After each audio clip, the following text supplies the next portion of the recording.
welcome everybody to another edition of Hot Program. I am your host with the most from the East Coast, and I am joined by a man who shaved his legs with Occam's razor, a man who has almost no hair below the neck. How you doing today, my one black friend? I'm pretty well. I have lots of hair here, and it's that's good. That's the important stuff. Using that Control GX. Oh, to fade out the gray. It's white. My hair turned white. Even on the top of my head is white. So, yeah, it does a pretty good job. It takes about a month for me. In my case, it took about a month. But on my beard. Nah, don't even. They make a beard one, but I didn't try to use that long enough to see if it was effective. But the one for your hair. All right, so NEAL from Gustick Informant should be joining us today. But before he does, we're going to talk about a couple of political stories that have come up. So this first one is interesting to me because it just gets to the detachment that our country has from reality. And sometimes you see this a lot in our community. Somebody came through our chat today, and it was Uncle Bobby mentioned that Trump was sued back in the day for housing discrimination, for marking particular applicants of colored people. And we got this whole long apologetic, how it wasn't really Trump, it was his father, and all of this type of stuff. And so I pulled up this little clip. I don't actually remember the story. It wasn't, it's before my time. So I want to roll this and get your thoughts and commentary on this, and also see how this holds up to the conversation we were having earlier. 14,000 apartments in 39 different buildings, all mostly white tenants. That is until the Department of Justice took notice in 1973 and slammed Donald Trump and his father Fred Trump with a lawsuit. Trump management was charged with discriminating against African Americans and breaking federal law. Donald Trump, then just 27, was president of the company. The Department of Justice accused the Trumps of violating the Fair Housing Act, arguing they were turning away renters based on race and color. Who tipped them off?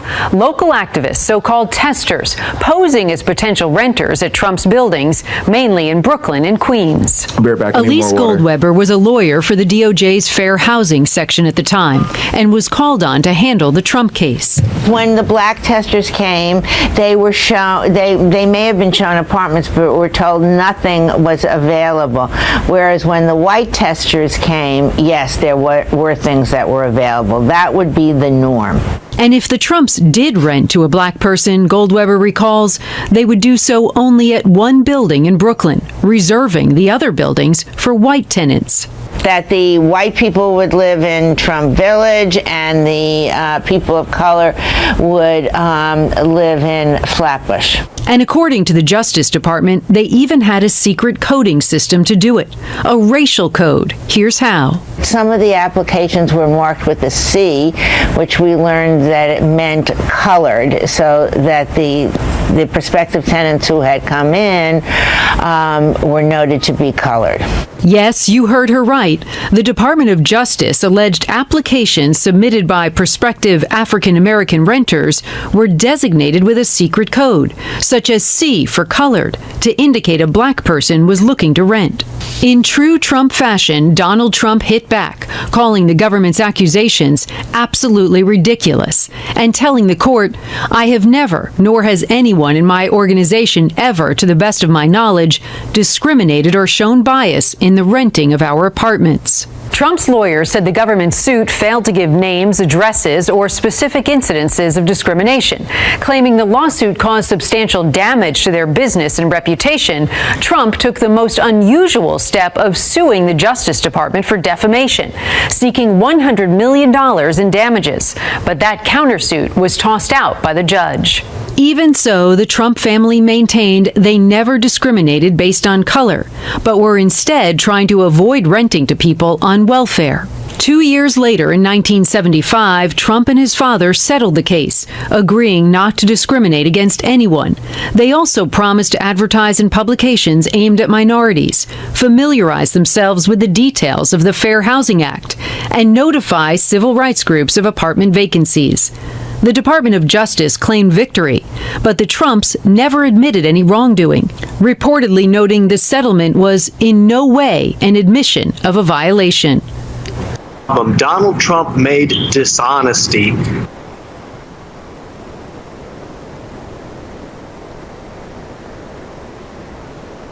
What are your thoughts? Sorry. What are your thoughts about that, my one black friend? I find this whole thing that's really interesting, because it seems like that was sort of, if only they'd have known what we know now, right? No, it wouldn't make a difference to Trump supporters. For the most part, it won't make a bit of difference. Well, he was younger then. He wasn't as smart as he is now. Trump had a black girlfriend for a while.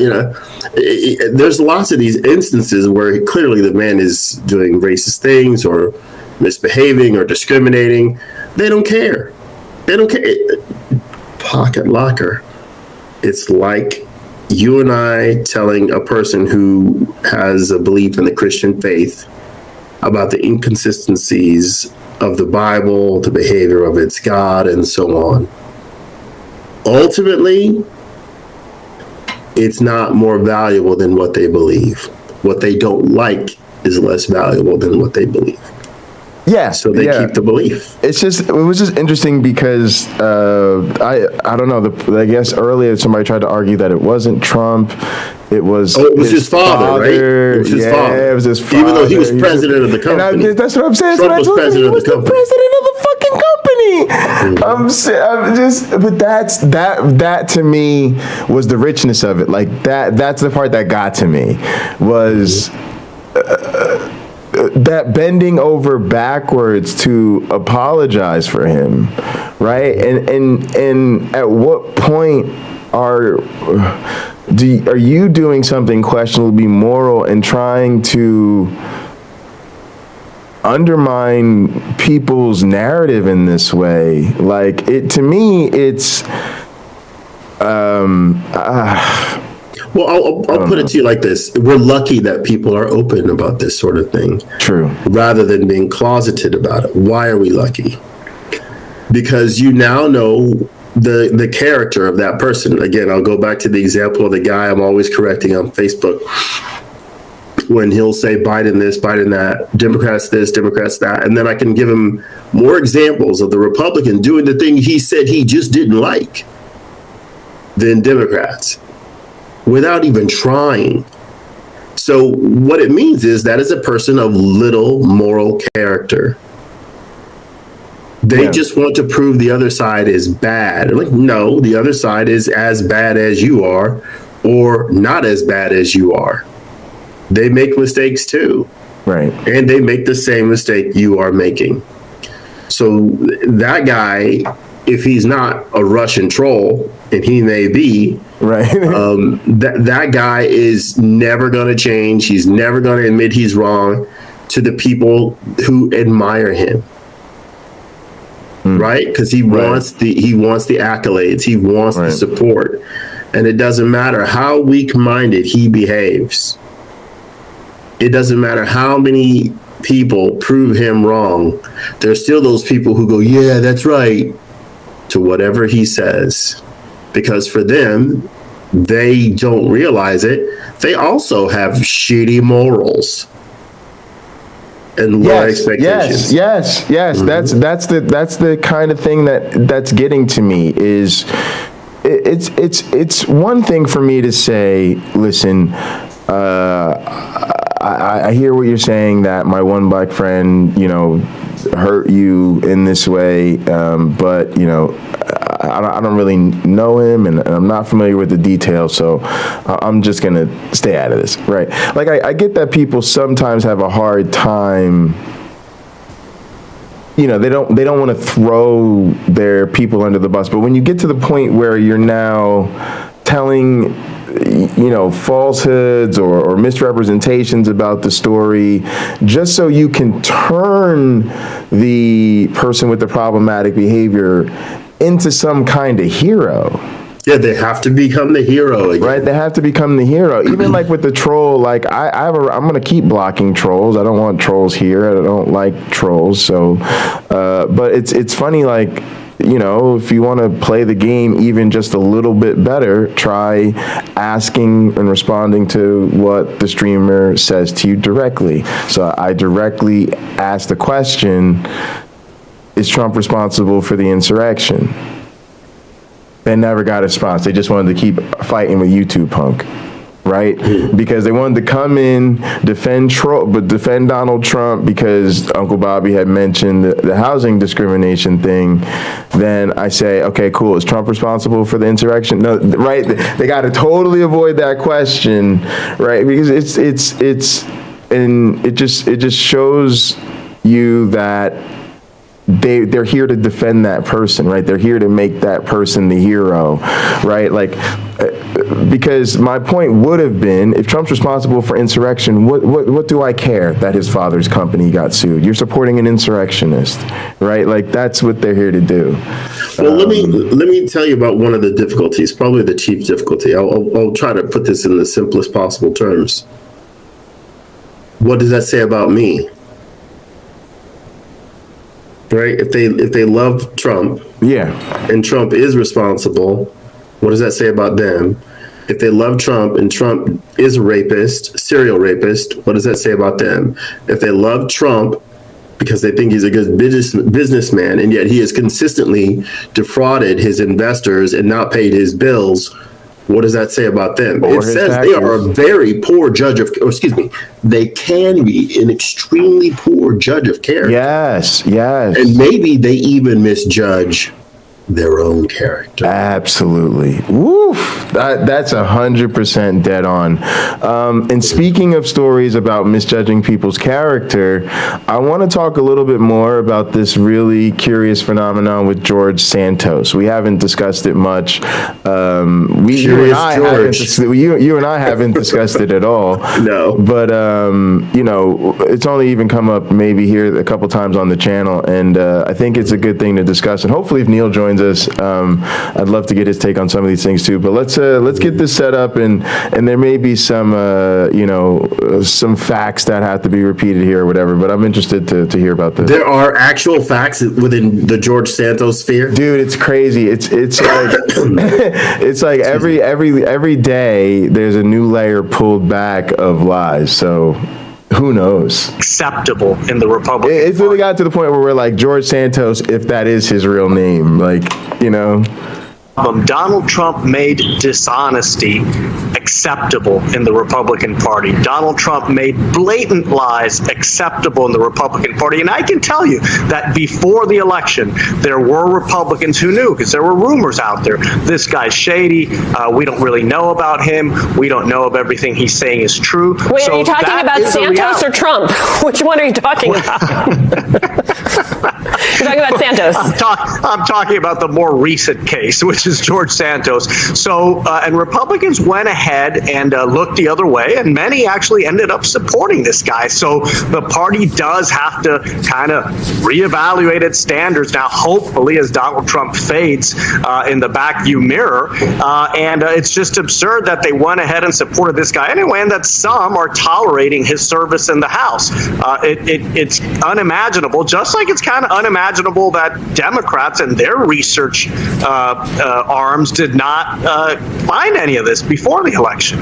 Right. There are a lot of oppo teams hitting their head against a wall tonight. Here's the thing, which is I was talking about Santos and I said misleading statements, that he has apologized for this. I'm going to put misleading statements in like the biggest air quotes ever, because we're talking about really substantive lies here, some of which this New York Times article showing an unregistered fund that raised money for Santos and that efforts to elect Santos may have skirted campaign finance rules. You tweeted that there are about a dozen federal campaign finance violations described in that article. Tell me more. Look, when you run for Congress and you do it successfully, you become aware of all of the prohibitions on coordination, for example, with super PACs. He cared about none of those rules. I mean, this is someone who basically, whose campaign became one and the same with the super PAC that he was raising money for, except it turns out that the super PAC didn't even exist. Like, it wasn't even registered under the, it wasn't even registered through the FEC. And maybe, by the way, that is the source of where he got some of the income that he ultimately reported. Maybe the money that he was directing people to donate to this fake entity was money that was actually going to himself. And so I wouldn't be surprised if we ended up learning about that. And I want to be clear to our viewers. You and I both sort of laughed as you said that because it is so flagrant and it is so unimaginable. I mean, there are entire teams of people who are hired not just to raise the money on a campaign like this, but also to vet, to make sure it's going into the right fund, that it's coming from the right people. I mean, this is complicated work and rules that people are supposed to follow. Most candidates hire attorneys to advise them on how to avoid FEC violations. And, you know, not only did he appear not to have done that, but he appeared to have created this fake entity, and it's one of many lies. The thing is, there any subset of the things that he has said is enough for him to resign, but that's not going to happen so long as the seat can flip to a Democrat like Tom Suozzi, for example, who I'm sure would love to run for this seat if it became available. Right, and that's the macro politics of it, Congressman Corbella, which you know, we'll come back to. But I want to remind everyone, I mean, this guy has constituents in his district. I want to play some sound from MSNBC of voters who live in Santos's district. Take a listen. I want this man out. I want him out.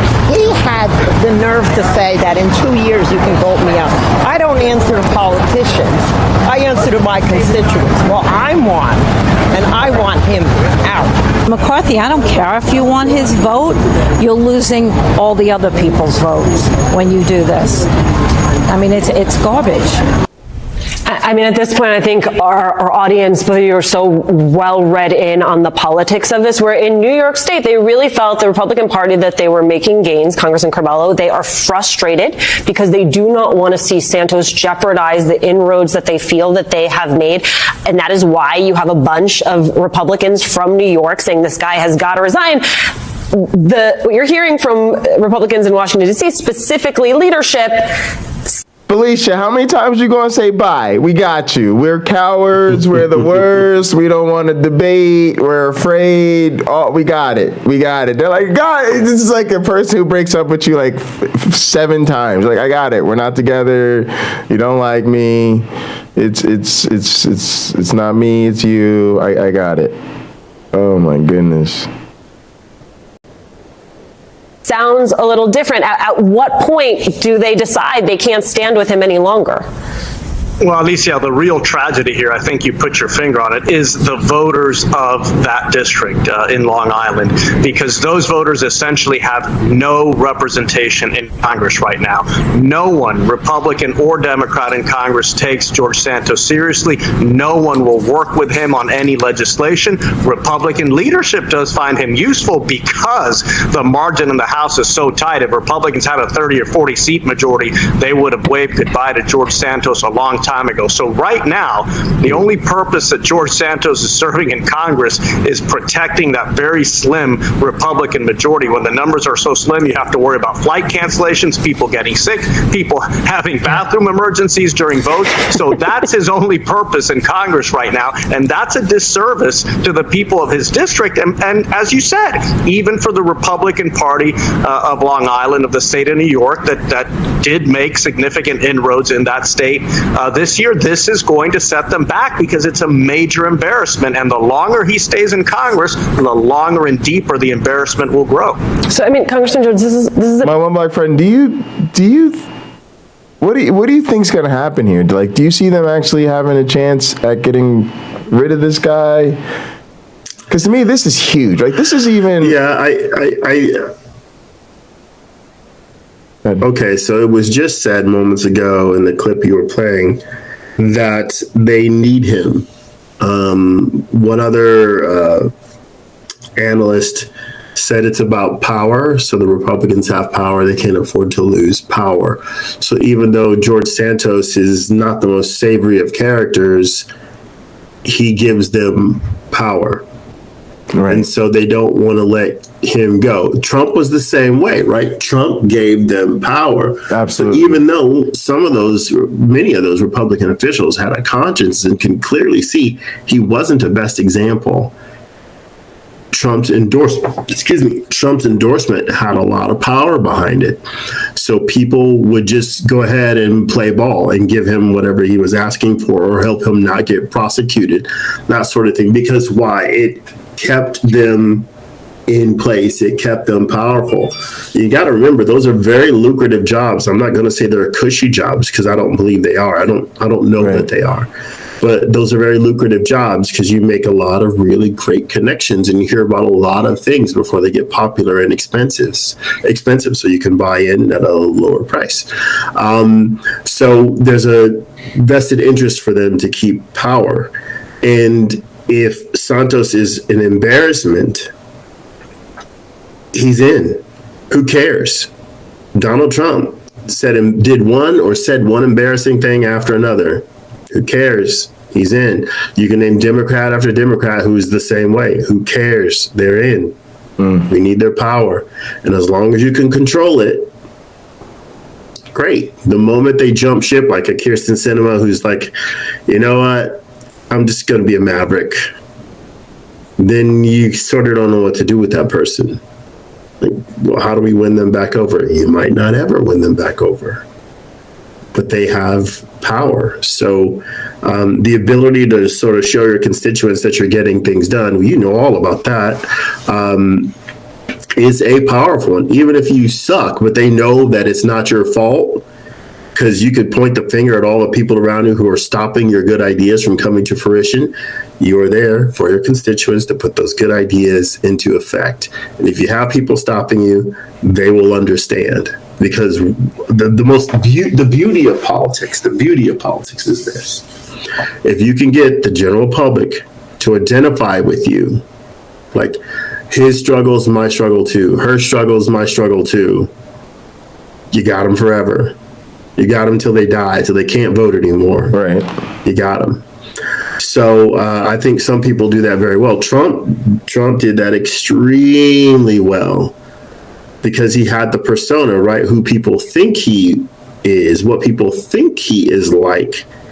And regardless of what he did, like, right, he would post tweets and that pissed people off. Yeah, that's how I feel.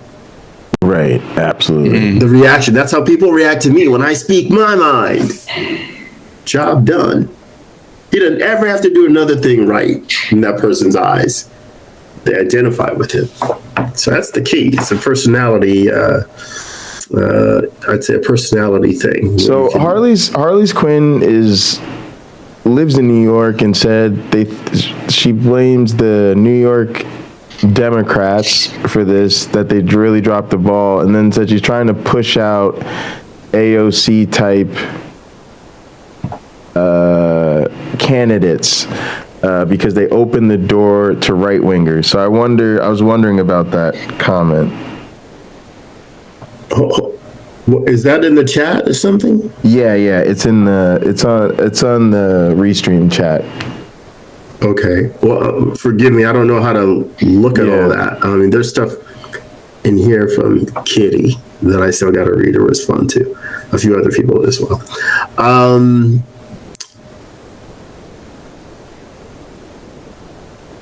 I don't know how to answer that question.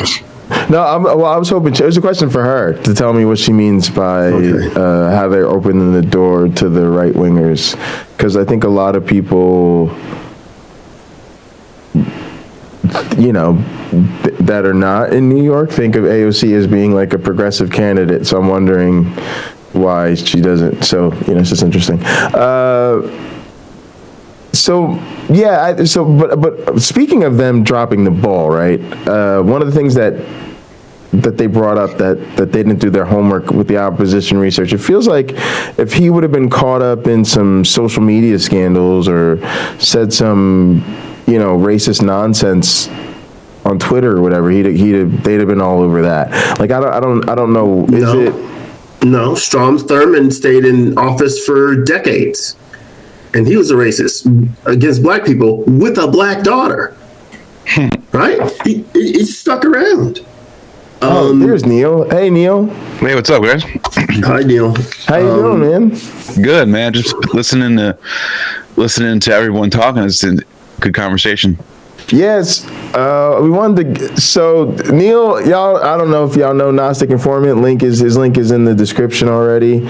So you should be able to just click on that, go over there and sub.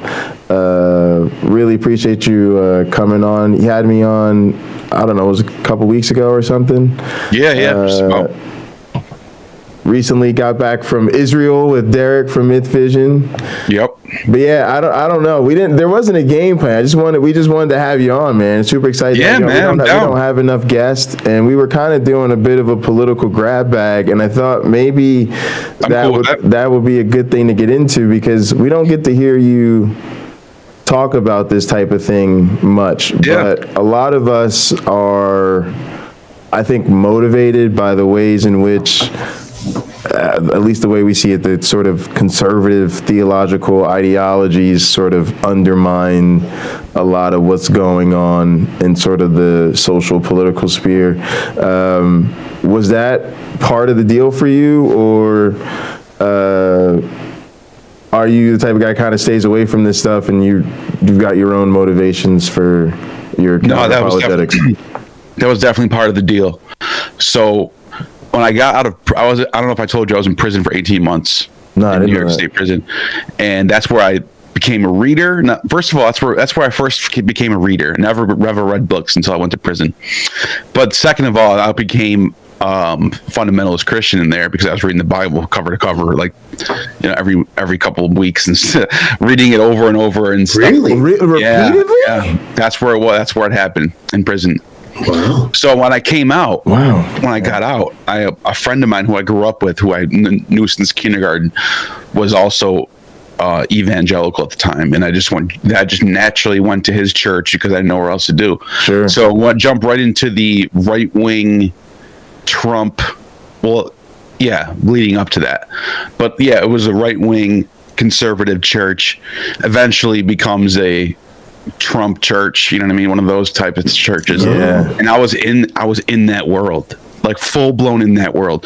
As soon as I started to deconvert, it's funny because it's like dominoes. Once you take one domino, once one domino falls, the next domino next to that falls, and then the next domino falls, and all of a sudden everything, that your whole worldview falls apart just from one domino falling apart. Yes. So I went from being a right wing fundamentalist reactionary Christian to I'm completely liberal now. I'm completely progressive now. I consider myself progressive. That's probably the best way to describe it. Sure. Thanks for sharing. Can you describe what that process was like when you were deconverting? Because it sounds like that was a lot of change going on. And I have the opposite question. Oh, well, hey, go take yours first. Guys. No.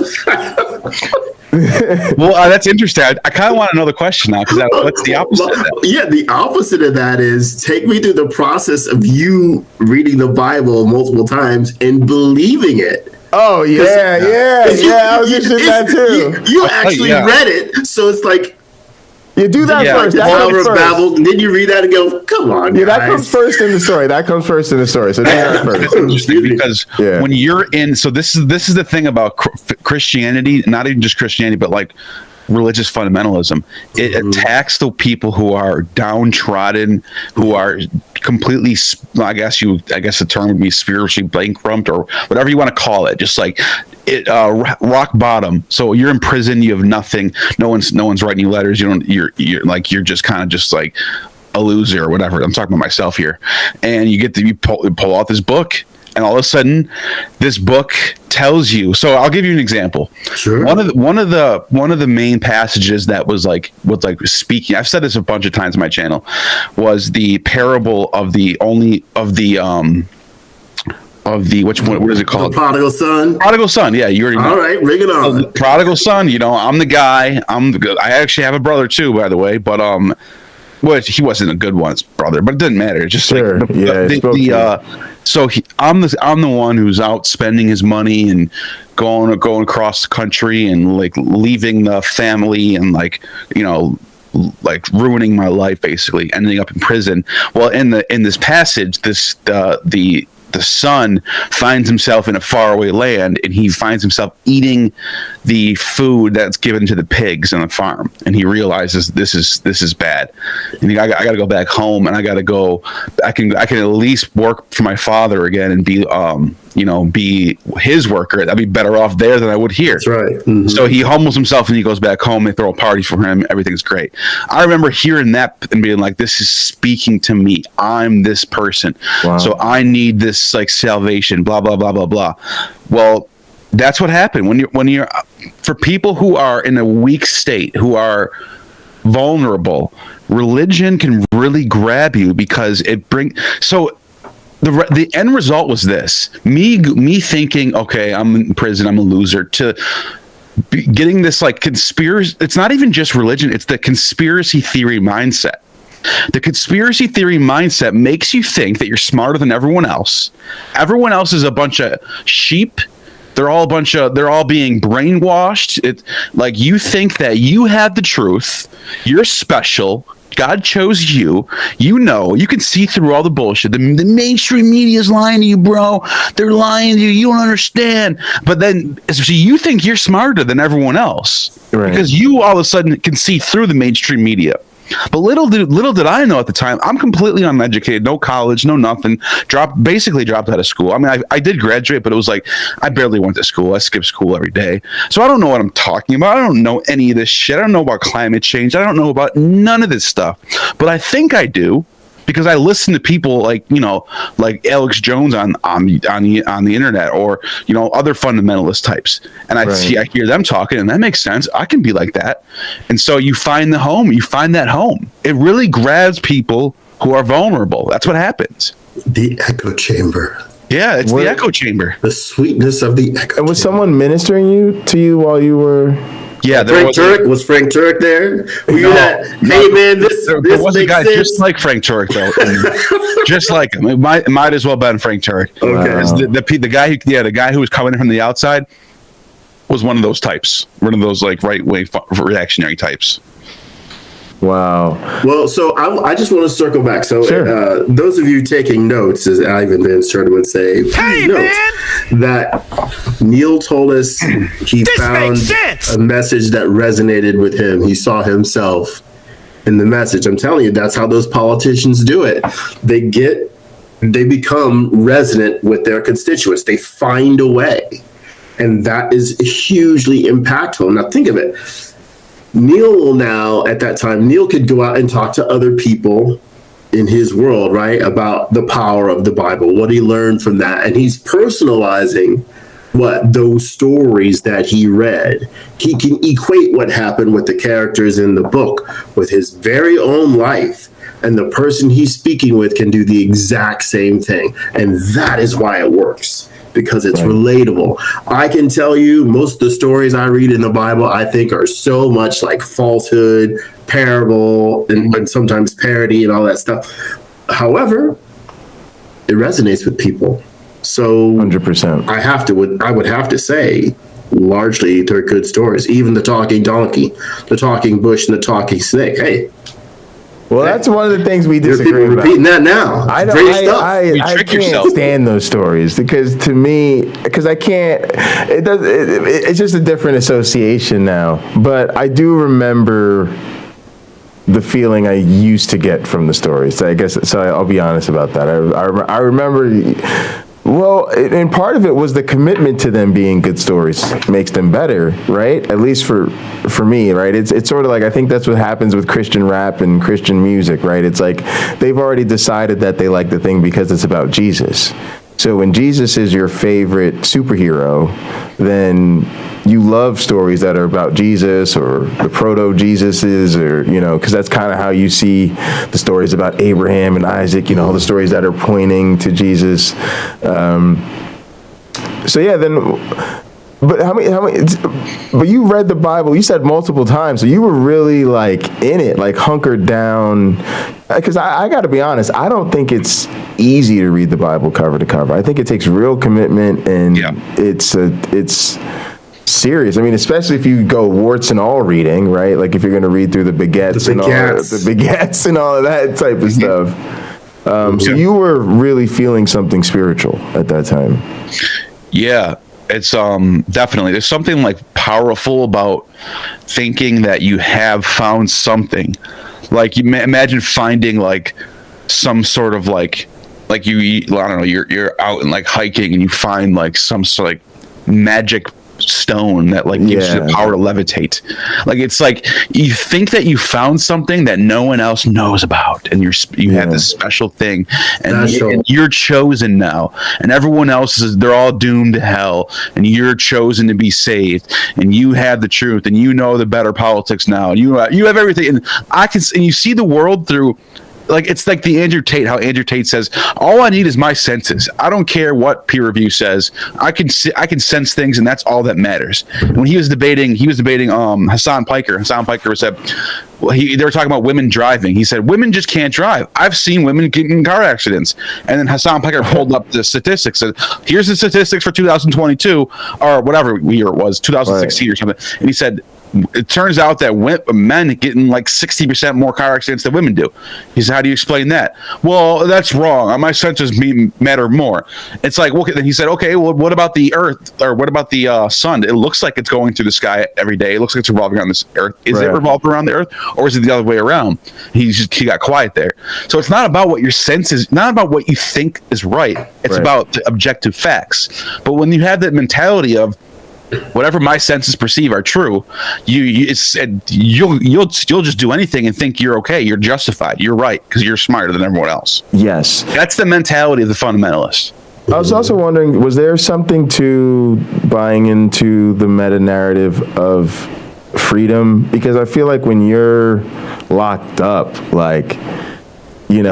feeling like you have something that makes you feel like your reality is beyond these four walls is, super critical. And then at the same time, I feel like, that's a particular low point for a lot of people. So you are trying to clean up and get your act together too, right? And then a lot of us, I think, buy into sort of the social messaging. I know I did, right? Where being a godly man was going to help me be a better person, stay out of trouble, right? And I have mental health issues, I have criminal past, and so feeling like I could use the chastening of the Lord. I don't know. It appealed to me. I don't know if that. Yeah, that's definitely part of it. That's a huge part of it, actually. All right. Well, this is a question for you both. Did you both feel that you had a duty to go out and convert others, to sort of win them for Christ, as a result of you rising out of your own situation, right? You're sort of bursting free from being trapped in carbonite, and now you can go influence the world. Did you both have that feeling? I did to an extent, but when I look back now, it was more I thought I was doing that at the time. And I even convinced myself that I was, but now I look back and I remember, and I'm thinking now it was more about myself, trying to play a role, I'm going to save you, and whether you accept it or not, at least I got to show you how good I look, and how I'm on the side of the truth, and you're not. Pocket locker. Yeah, because barely anybody would actually say, "Yeah, let me convert right now." It happened very, very rarely. Yeah, I can relate to that. I don't know. For me, I think I was always that way. So well before. So I think I'd always had a mentality to serve the church. I think it certainly elevated my sense of, wanting to keep people out of trouble. But I definitely relate to working at a church and spreading my testimony, sharing my testimony, and we did a lot of great work in the community, but there was a lot of within the church work that you felt really great about that looking back is literally preaching to the choir? I mean, it's just so, so it's just, that's kind of fun. So when did you start? So you said, so you got out and then you go to a friend's church because you know them already. I believe that I did the same thing, try to maintain some relationships because you're trying to get yourself situated when you get out. When did you start deconverting? What triggered that? The first domino to fall, it just happened to be that I was at a King James only church. So the first domino to fall was, is the King James really perfect, pure, and flawless? And when I started to, that's what did it for me. Because when I started, I actually left that church. I went to Pentecostal. And the last church I went to, believe it or not, my last day attending church was getting baptized in a Pentecostal church because I thought changing churches would be the answer. And then I remember leaving that church and be like, nope, I'm out of here. This is it. I'm done. I'm an atheist now. Like, literally, it was like, I'll check out Gnosticism. Oh, you remember? That was the last day. My last day. And you kind of remember like you were done. Yeah, I remember being like, if this baptism, if I don't feel the Holy Spirit after this, it's over. Isn't that crazy? That was my last day in church. My last day in church was getting baptized. And you got baptized, and then you were like, nah, they just dunked me in the water. Like, they just dunked me in the water. That was it. Yeah. That was dumb. But before that, what was the question again? That was it. Like, how did you start deconverting? Like, what before that. So the reason why I even left that church to go to a Pentecostal church was because I was at a King James only church, and they would talk about how the King James Bible is the perfect translation. It's perfectly, there's no flaws with it. It lines up with the manuscripts. It's perfect. There's no errors. All these other NIV Bibles, they're all flawed.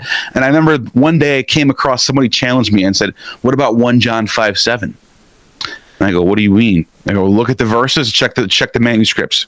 I go, here. The person was like, here, I'll send them to you. Sent me the whole manuscript tradition of all the Greek, where you can see the interlineary, the translations right next to it. Okay, I'm looking at that. I'm like, oh, wow. So I'm looking at the King James, and I'm like, there's like 20 extra words here. There's like 20. This is a whole other passage added here. Wow. And I was like, wait, did they take them out or did they add them? That's the question. So I did some digging. So I started, and I remember watching Bart Ehrman videos before I even knew who he was. Really? He has videos on the King James Bible, the problems with it. So I found Religion for Breakfast. He had a video on it too. I started looking into that section, the King James stuff, and I remember being like, dude, there's problems with this Bible. I went to my pastor and asked him the question. You know what he said to me? He said, scholars are lying to you. There is Greek manuscripts, but they'll never show them to us because they hate our Bible, because they know that we have the truth, and they're a bunch of atheists and they hate us. Neil, if the King James Bible, as I say what Bishop John Shelby Spong said, if the King James Bible is good enough for Jesus, it ought to be good enough for you. Right, that's what they say. They would say stuff like that too. They would say crazy shit like that, and like they would be like, they'd say it like half jokingly, but like they were serious. They were serious. Yeah, it was one of those weird things that I'd be like, are we joking right now? But like this guy really thought, or maybe I don't know if he thought or he's straight up lied to my face, but he said to me that all the scholars are lying. They're withholding manuscripts from us. This is the original text. Don't listen to them. And then he told me to pray on it. Wow. Which didn't work. When I stepped away, I really liked your Holy Spirit put up or shut up baptism. That was my last day in church. In fact, if you watch the first video on my channel, Gnostic Informant, it shows me getting baptized. That was my last day in church. That was not my first day in church. It was my last day in church. I will humbly ask that you place the link to that in the chat. Sure, I will. I want to see it. Yeah, I have it. It's in the video. Everybody's got their own thing, and I find myself unable to predict what it is, and so that the King James only thing was interesting to me, and I think maybe it's because I probably grew up in, like I say, like an NIV house or something like that. So So we were already, the King James wasn't the. Yeah, that's not an issue for you. Yeah, it wasn't an issue. Yeah. So that kind of helped me out, though. That little layer. If I didn't have that problem, maybe I'd still be there. Who knows? Absolutely. So I think one day someone would have said to you, let's go to the end of Mark. And then you go to the end of Mark and they say, all right, can you drink deadly poison and it not harm you? Can you take up serpents? How about this one? Let's make it easy on you. Can you heal people by laying hands on them? Let's see it. And when you couldn't do that, you might be like, well. Yeah, you're probably right. There probably would have been something else that would have happened. You don't know what that really means. What that really means is something else. It's not so simple, like I'm saying. Melody Joy put the chat that the first domino was Trumpism, followed by trying to figure out salvation and being confused by Paul, James, Peter. And Jesus studying the Bible led me out. Some people believe they can heal people. Melody Joy, I have a story. Can I just tell a story? I know we have a guest. I'd love to tell this. So I have bone-on-bone arthritis in my right ankle, and it's been that way for years. I'm one of the lucky people who can't feel how painful it should be most days. As long as I keep moving, it's okay.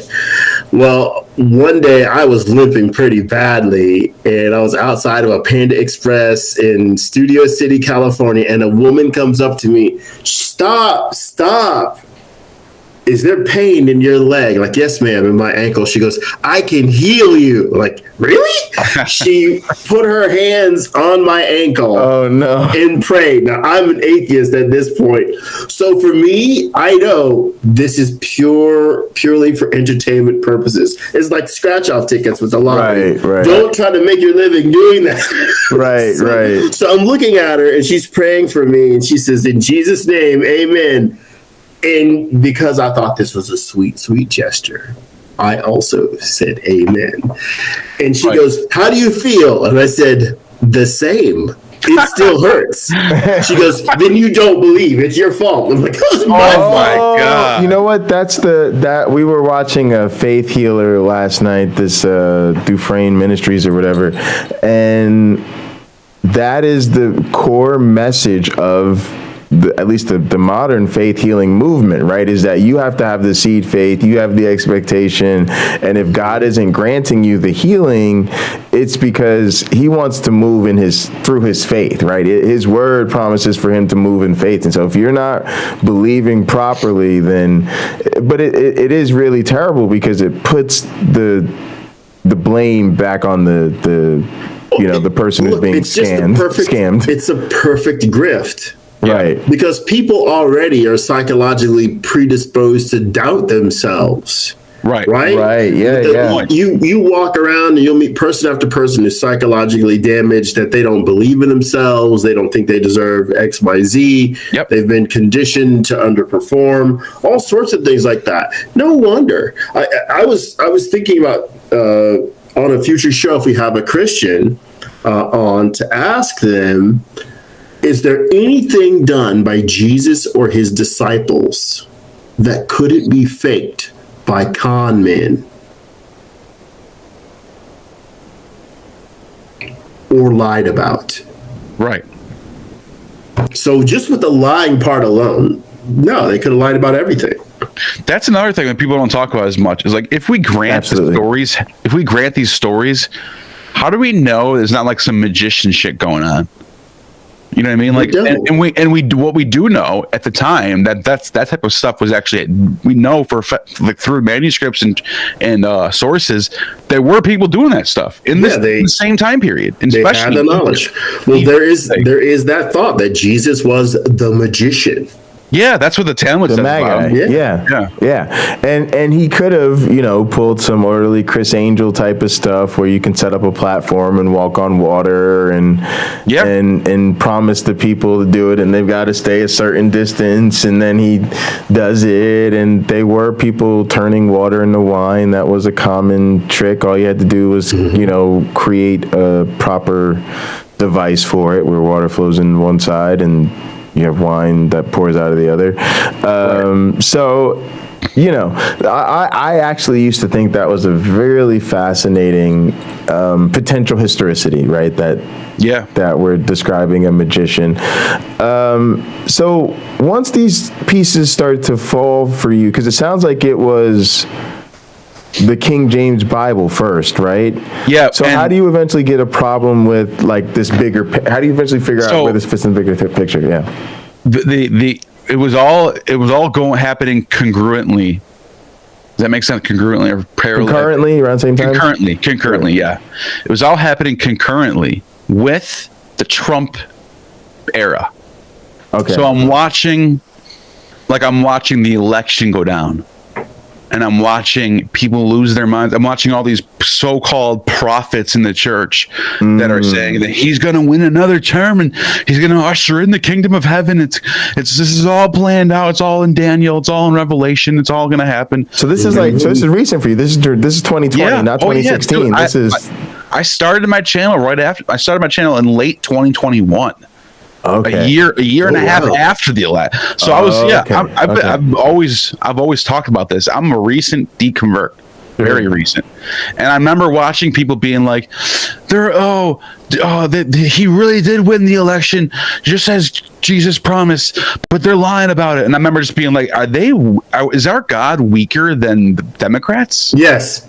I remember being like, no, and like that. It sounds funny, but like that literally, that messed me up, man. Okay.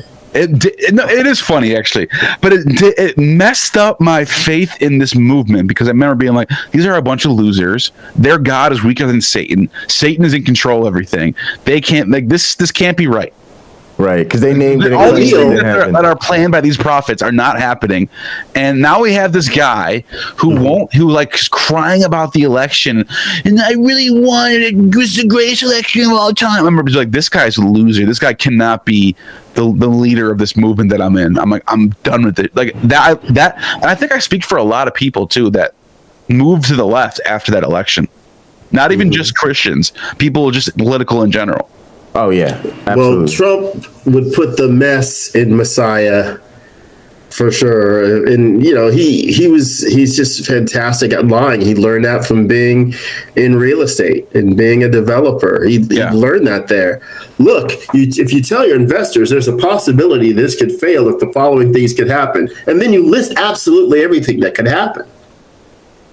But then you talk about how great it's going to be, and then he can say, I got plausible deniability. I told him this stuff could happen, and then it happened. He said before the election, and Barry Schwartz said it before Trump did, he said if he loses the election, he's going to say that there was cheating involved. Yeah, they were saying that. I remember that. So Barry Schwartz said that before Trump did it. He says if I lose the election, it's only because they cheat. So Trump eventually said it. Now, he said it. Excuse me. I don't even need Trump to open his mouth to tell me a second time that it's somebody else's fault he didn't win. And he'll say stuff like, and ministers say stuff like this too. And like it was, for me as a person who is like interested in anthropology and sociology, it was very interesting to watch. He said, I got more votes than any other sitting president ever did. Not enough people could say when Republicans who supported Trump would repeat that, but it only takes one more vote than that to lose. And Biden had millions of more votes than that. So Trump isn't lying when he said I got more votes. But you know what's funny about that? He didn't get more votes than Biden. What? Almost every election has more votes than the election before that because population's growing every 4 years. Mm-hmm. Sure. So like that's such a weak claim. Fallacious statement to begin with. Right. And people who didn't vote, there's people who didn't vote in a previous election. They now vote in this upcoming one because they feel, this is so important. And I realize that my vote does make a difference. I mean, anybody who doesn't think their vote doesn't make a difference can look at that race Lauren Boebert had, where it was down to like hundreds of votes between her and the other guy who, quite honestly, probably would be doing a better job. Yeah, she is just, oh my God, that lady. So it's middle school all over again, her and Marjorie Taylor Greene. And I'm like, what, ladies, you got to realize the position you're in. You can really do some good. You can really do some amazing things. And why not do that instead of just arguing and not getting anywhere, right? Just again, Trump, as if that's supposed to do something for you. So, and they make those two make AOC look like a rocket. Like they make her look like a superstar in comparison, because they used to always talk about AOC as, oh my God, she doesn't know what she's doing. She's just a young girl, doesn't know she's blah blah blah. And then they vote for these two, like Marjorie Taylor Greene, Lauren Boebert, and I'm like, in comparison, AOC is like the smartest person alive compared to those two. Well, they criticized from the outside, right? And then they got in that position, saw how hard that job is, right? And realized they didn't know how to do it, and she knew more than they did. Yeah, exactly. So, by the way, a moment ago we were talking about political things like getting elected with the Santos sort of thing. Right now, Matt Gaetz is being investigated for transporting minors across state lines for like reasons of prostitution and stuff like that. Yeah, he's still in office. He's still in office. You know what's funny about that? I didn't know why Matt Gaetz was holding his vote against what's his name, the House Speaker. I forgot his name already. McCarthy. And I'm like, why is he doing this? And then I looked into it. The reason why he was doing it is because McCarthy didn't help him out when he was being charged for human trafficking. And I remember just thinking to myself, how repulsive and disgusting is this party that they're holding off an election because somebody didn't help him and defend him for human trafficking. I was like, the more he holds off, the worse it looks for this party in general. Yeah, absolutely. But I'll say this. They don't have to change. That's the honest truth. They don't have to change. They can stay the exact same, still maintain power again and again. Dusty Smith frequently will make the comment on his Cult of Dusty podcast how the Republicans haven't won an election in like 40 years. Without gerrymandering or something like that. I'm not repeating what you're saying very well, but we all get the idea. So if that's what it takes, if you just people can't vote in a rectangle or a square, you got to have that wiggly line going all over the place just to get these people in who are Republican and exclude these people who are Democrats so it could be fair. It's not fair. It's crazy. If the ideas... Right. I, as an atheist, I consider this.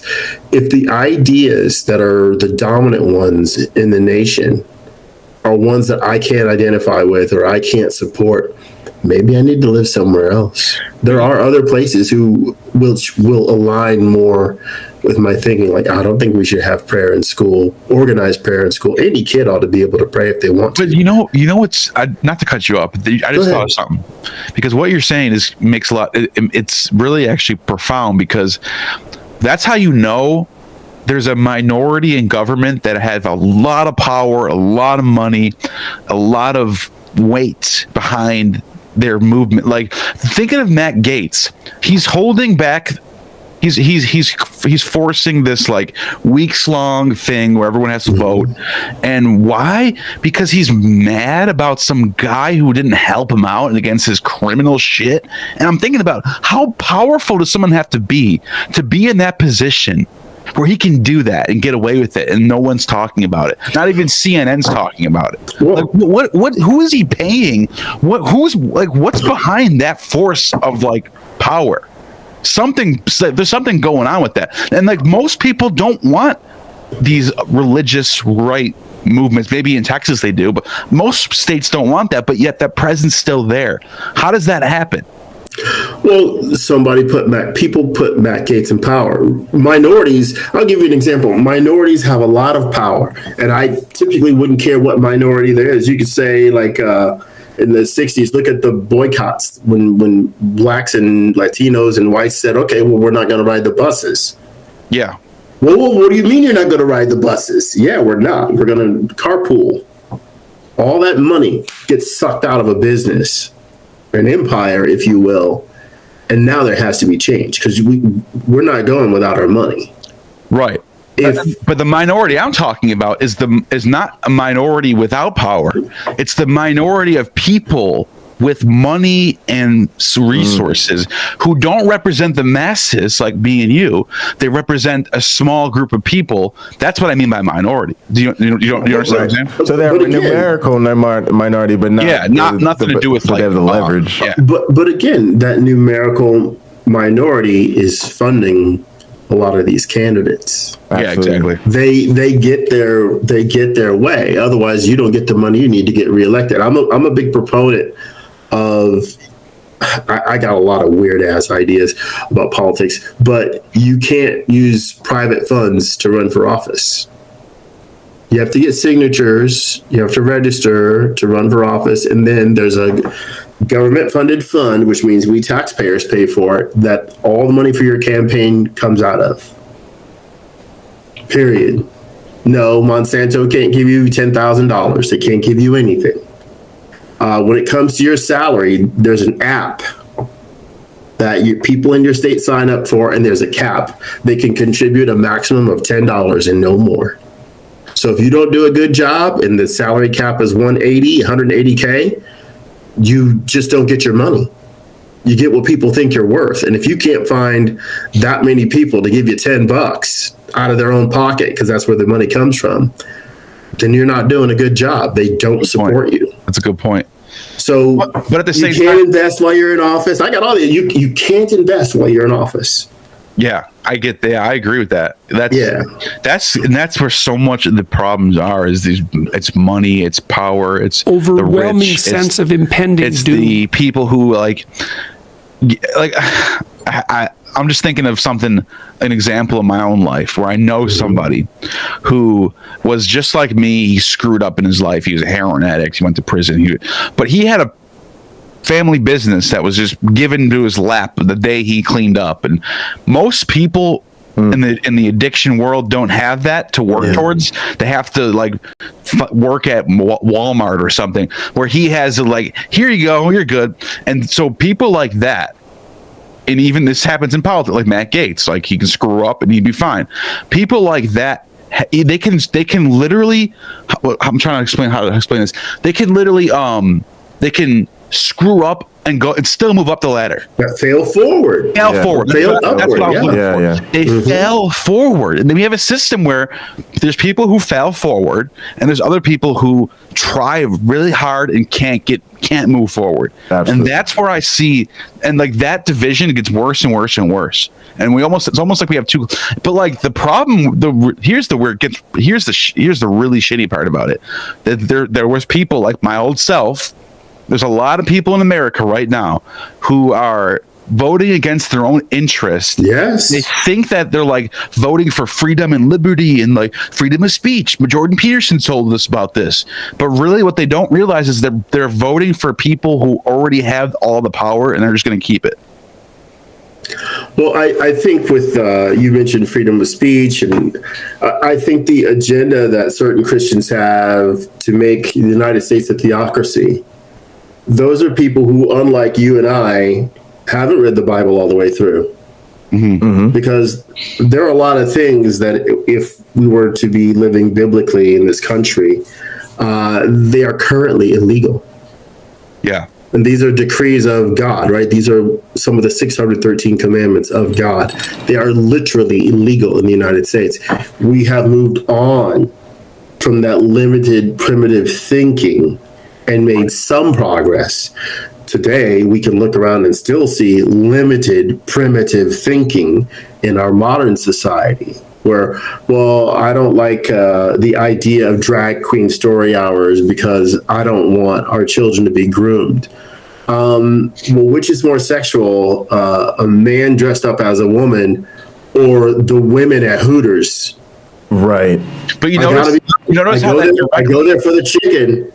You notice how that directly contradicts the whole freedom and liberty attitude. That's it. All of a sudden, the things they're told are not good. They need to be against that, even though they're really going. The whole freedom and liberty attitude is just a facade. They're not letting people be free. They want people to play roles. All men do this. All women do that. Play your role. I don't care what you really want to live like. That's not cool. You got to do this. You got to do that. That's not freedom and liberty. It's the exact opposite. Look, if the biblical system was so good, people wouldn't sin at all. There'd be nothing that you would see, no behavior that could be called a sin if it was that good, but it's not. Yeah. I've told the story, and Neil, I don't think you were with us when I did. I made up a story about like a sort of an African story about a God that gave his life in trade of righteousness for the people. So instead of people being able to sin, they still had free will, and nobody wanted to ever commit anything like a sin. And so they didn't have sin in their culture anymore because this God gave his life. And it was an effective sacrifice, unlike Jesus, where people just kept on sinning, right? A believer can sin, even though the Bible says they cannot. Right. So, all right, great. I've told a better story, but the world isn't like that. You know, the world isn't like what the Bible says it should be like either. And it's never going to be like what the Bible says it should be like. I don't think that has to make us sad. I don't think that has to say, well, we're always taking a step backward.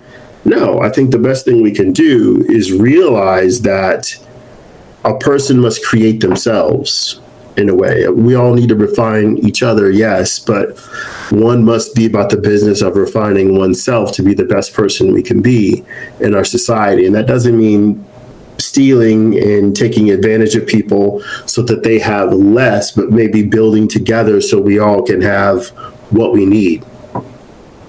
Right? Yeah. So, you know, but it isn't that way. It's that way for some in your life. When let's take your friend that you use as an example. Let's say his family finally saw we can finally trust him with this business that we've taken the time and care to build. He would have thrown her all away before. Well, he's not going to do that now.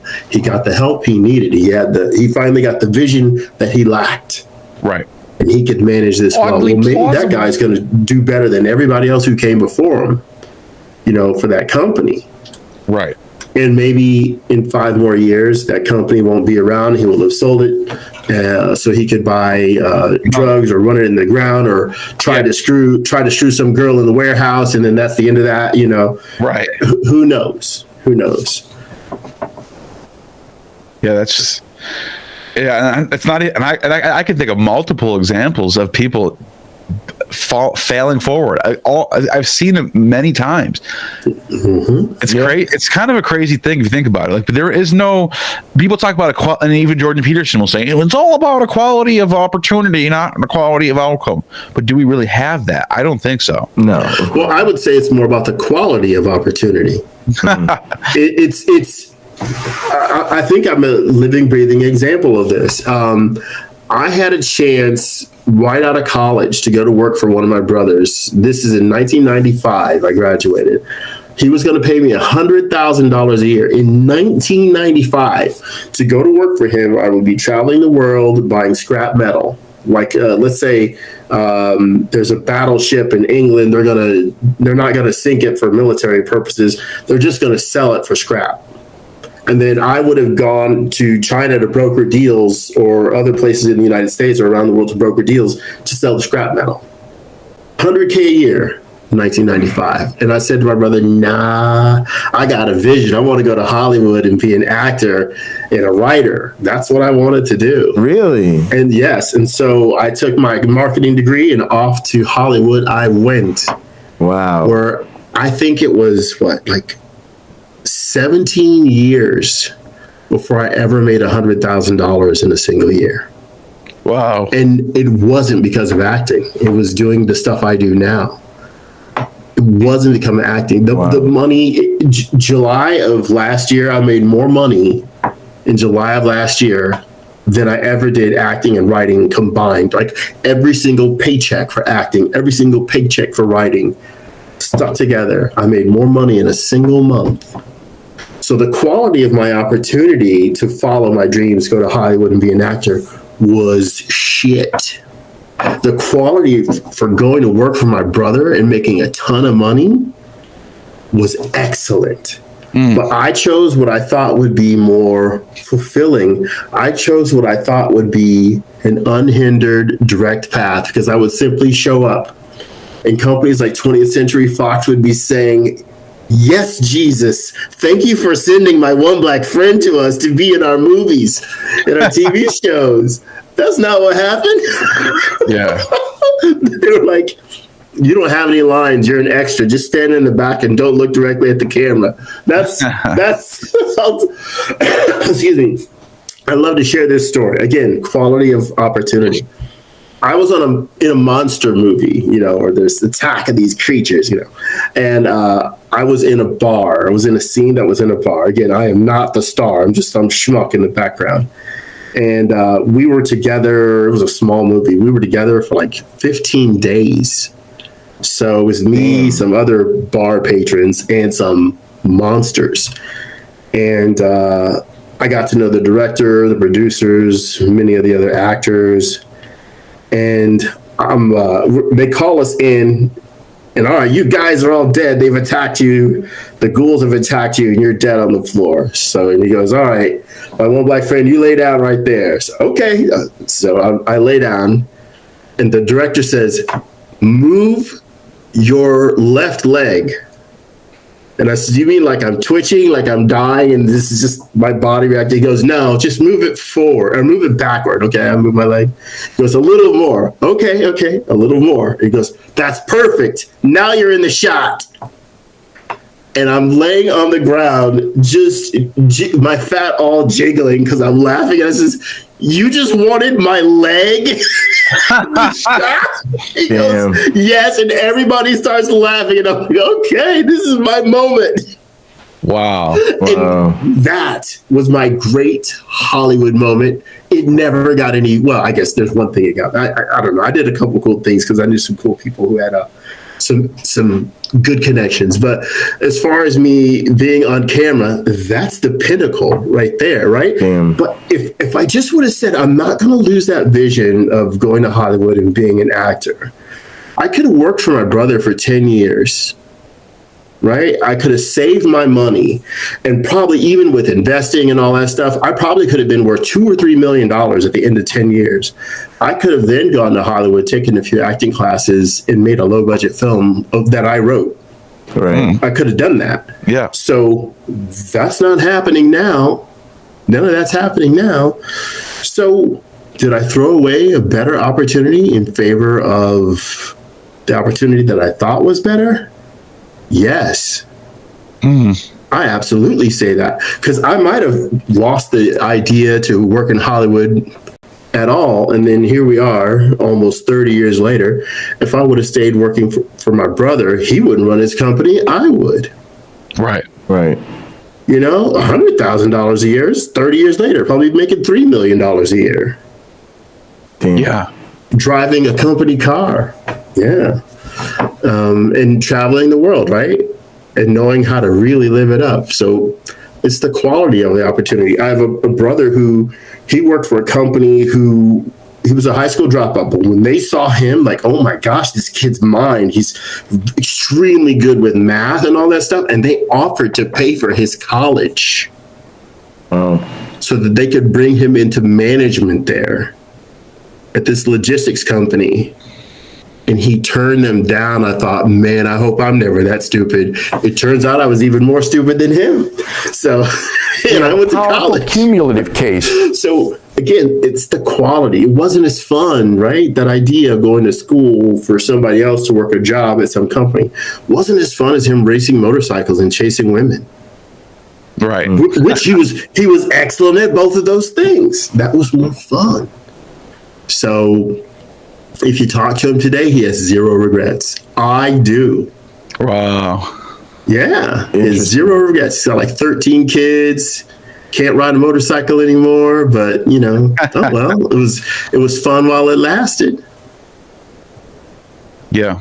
So I think for many people, let's go back to politics and religion. For many people, what are they getting out of their faith? What are they getting out of belonging to this or that political organization?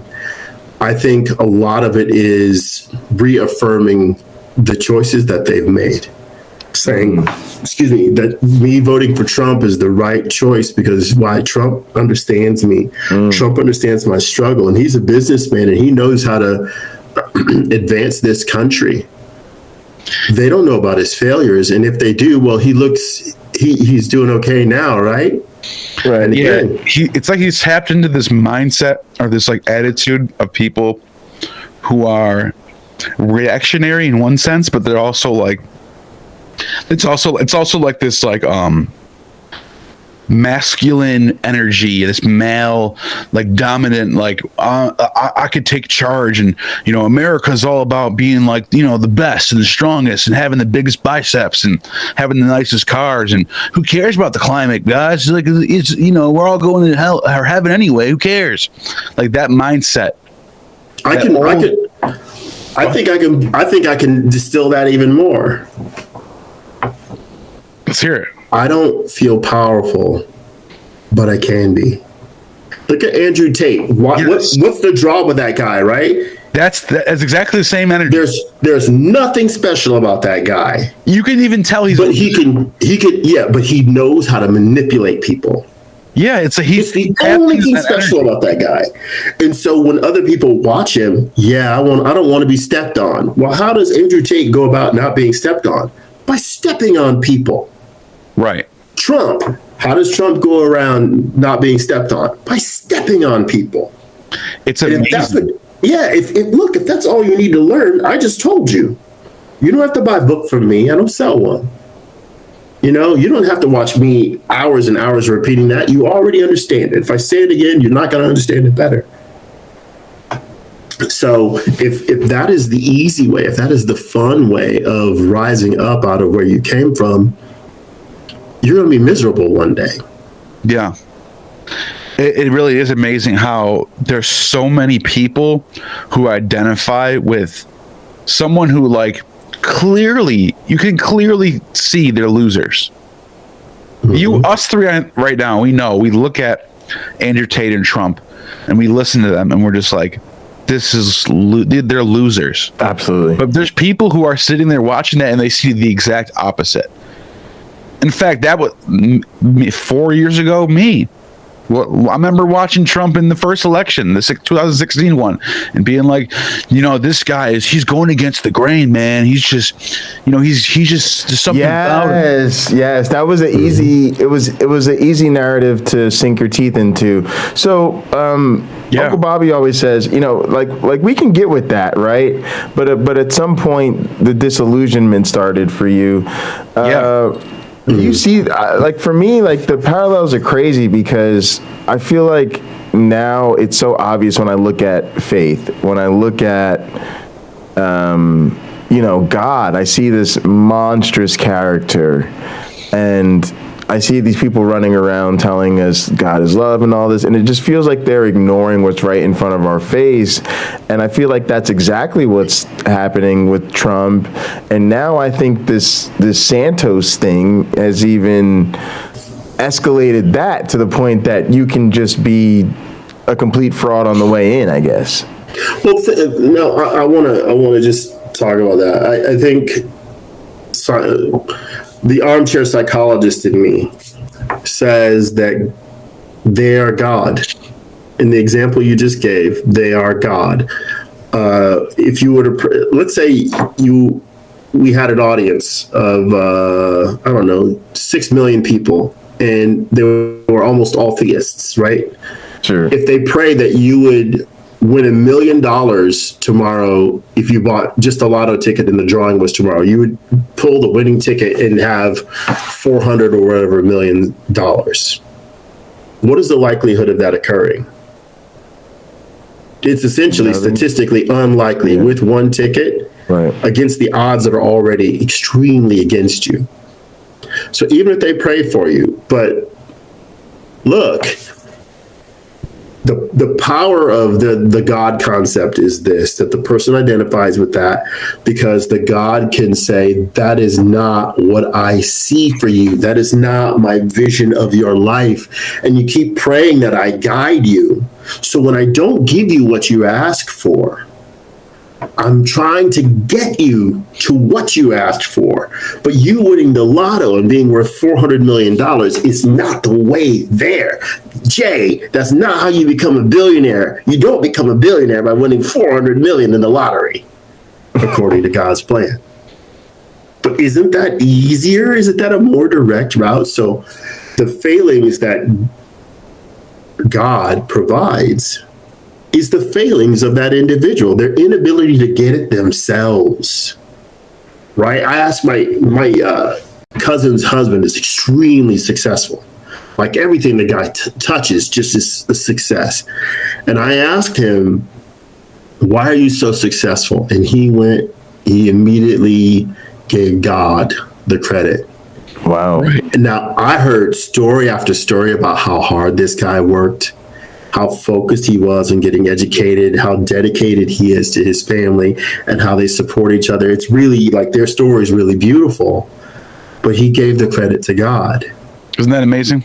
It is amazing, and by the way, it's not what I expected to hear. Right. I sat there and I was like, okay, thank you for sharing.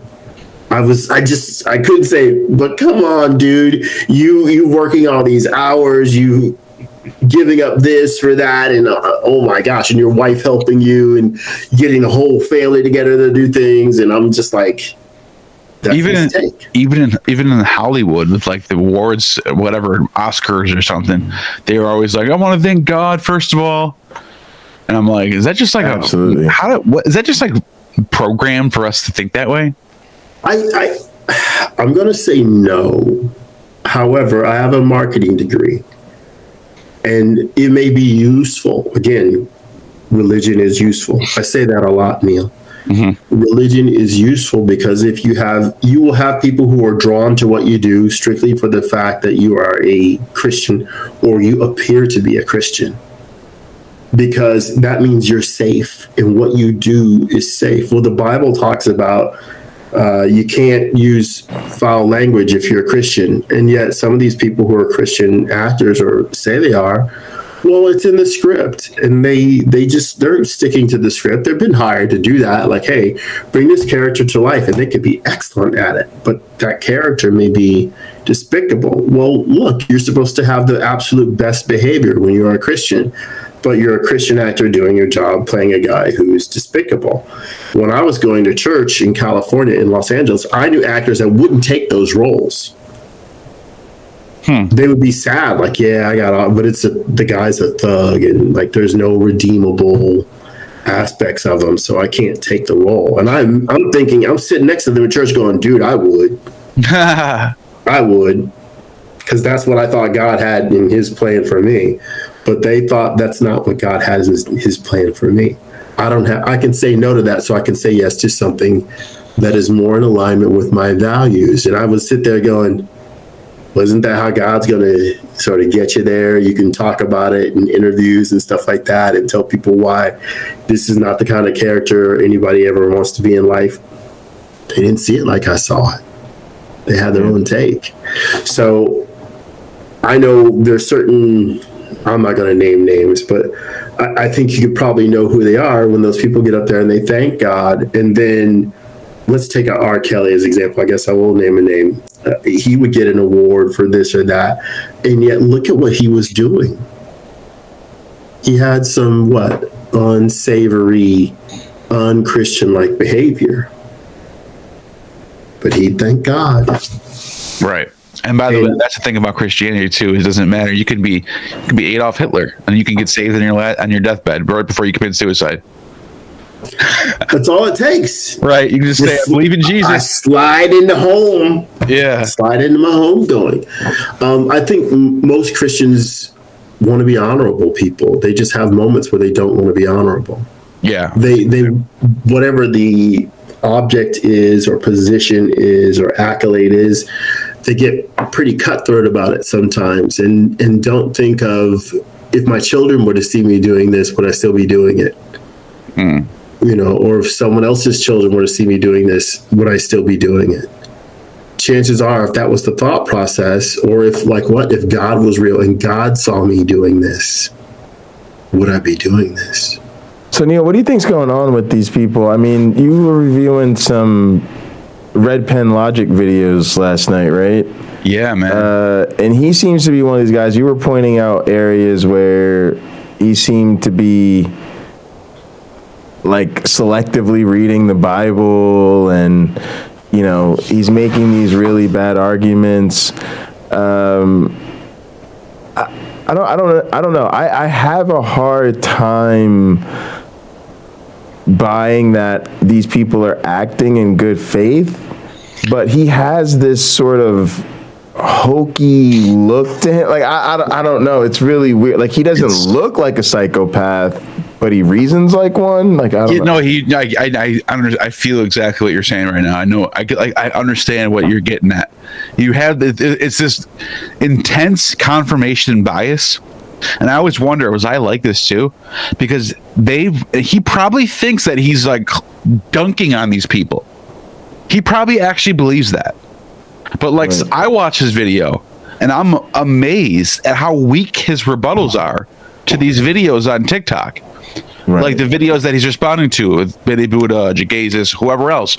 And I'm watching them make really good points, and then he responds, and the look on his face is like, I just slam dunk on them. I just rebutted them. Look how smart and cool I am. But I'm watching, I'm like, everything you just said was really weak. Right. And it's amazing.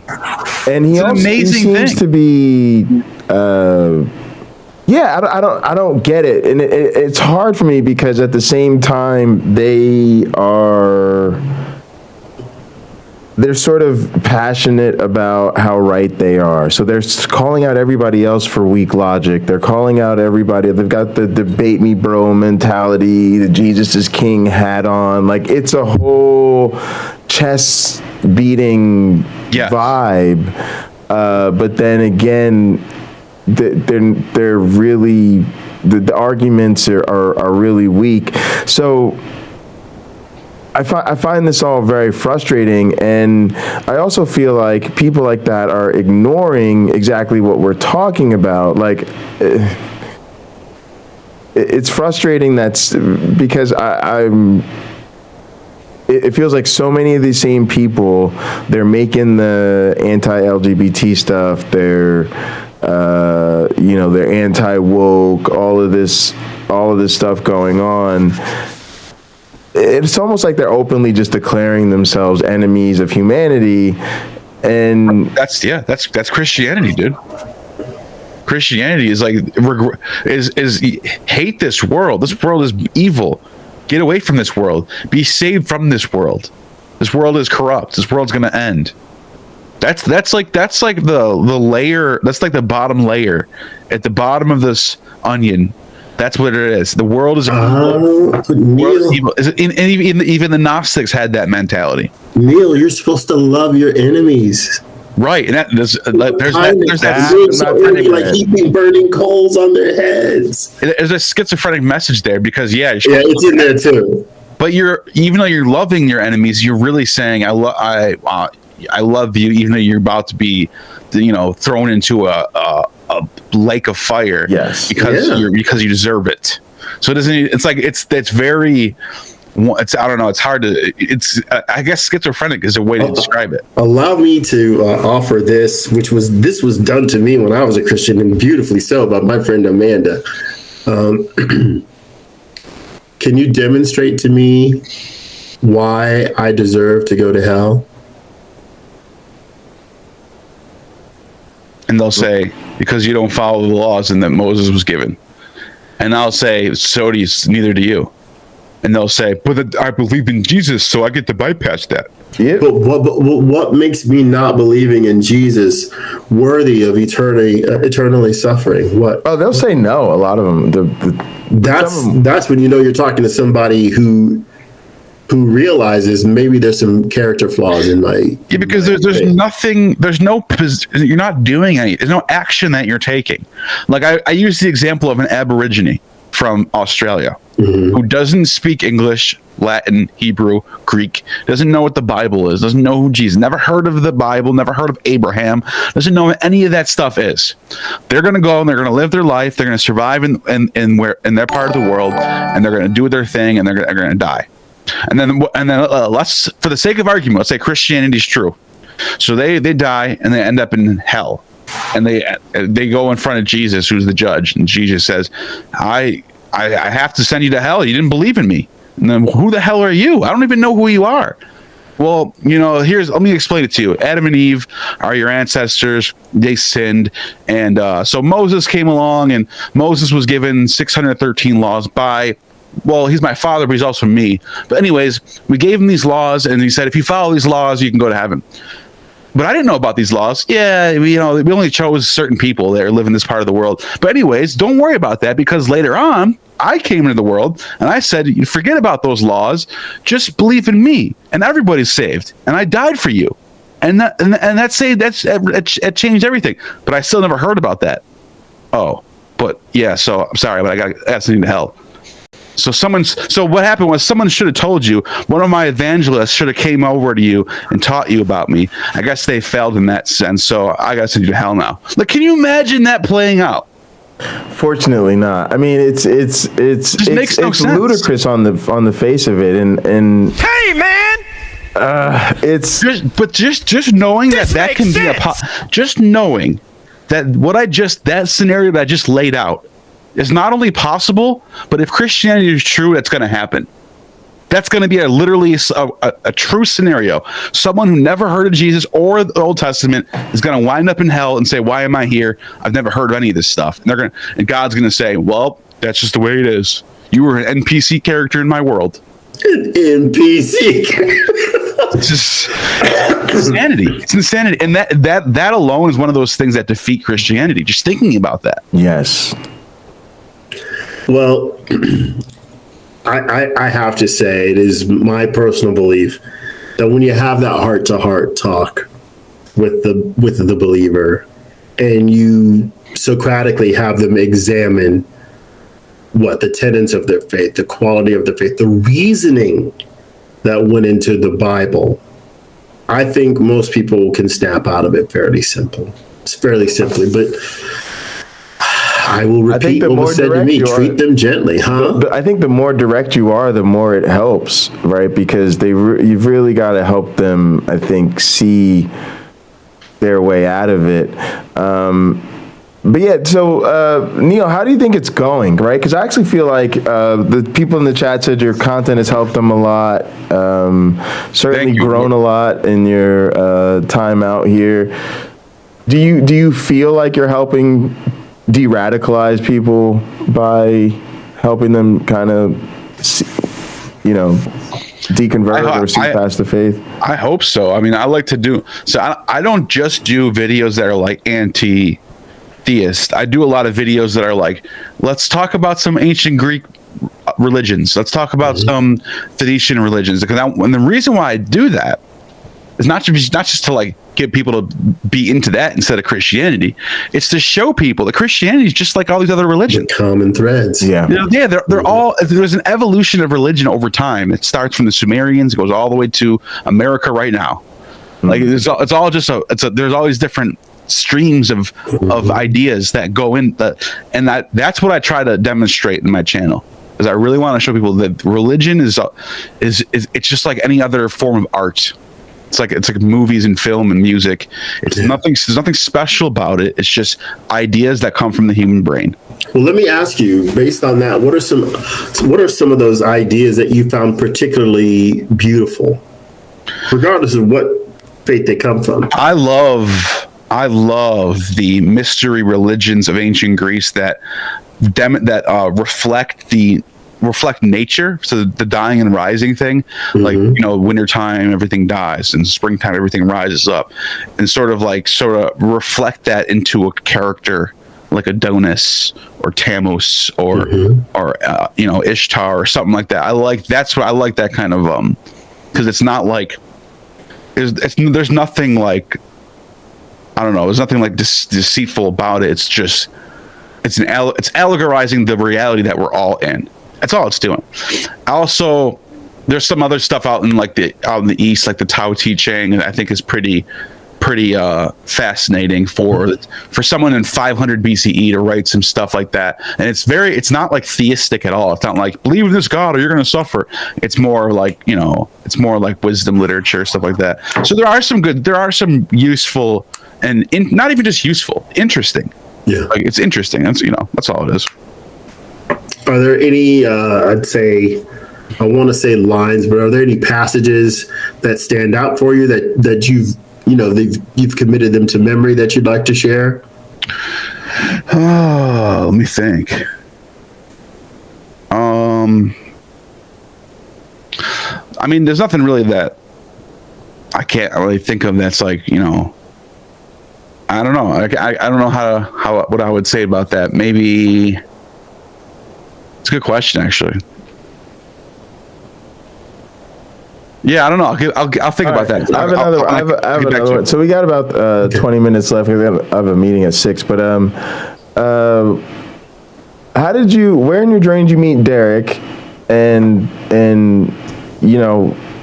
talk about the change there. I met Derek a few months into this channel. Actually, I maybe had 1,000 subscribers. If that. Okay. And I reached out to him because I was watching his channel for a while. Derek was a huge instrumental part of my deconversion process because Derek was presenting all these different worldviews that were mythicism, Roman provenance, and all these different.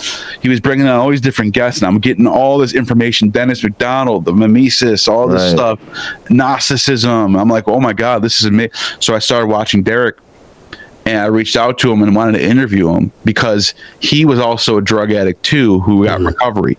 Right. He's 8 years clean. I'm 6 years clean. He's 2 years ahead of me. Okay. He started his channel 2 years before me. So it's like he's 2 years older than me. He's 35 and 33. Wow, so it's just like he's like an older brother in a weird way. True. So I've been following his lead and it's been working. He's been helping me out, man. Really. Oh, that's wonderful. Yeah, I interviewed him on the channel and we kept in touch. And we've been just shooting texts back and forth on a regular basis. Sure. And you went to Israel together. What was that trip like? I haven't watched too much of the coverage since you got back. I wanted to ask you guys about that. Yeah, we went to Israel with Dr. James Tabor, and we went on a tour of the whole entire country, from north to from the Galilee, from the border of Syria all the way down to the border of Amman and the desert of Sinai and Egypt. Wow. We went through the whole entire country. We saw Jerusalem, Nazareth, the city of David, everything. We went to Masada on top of the mountain.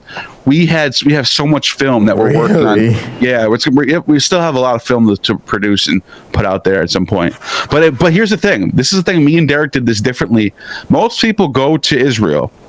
A lot of Christians will go to Israel and film content and be like, here's where Jesus was, and here's where Mary was, and this is where the Bible says that the donkey was talking. No. Me and Derek were like, okay, here's where they claim this happened.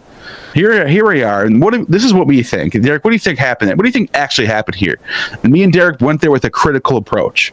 So it's something we changed it up a little bit. Right. So when and we're going to be working on that. I'm actually going to. We're going to be working on putting out some like really highly edited content with that.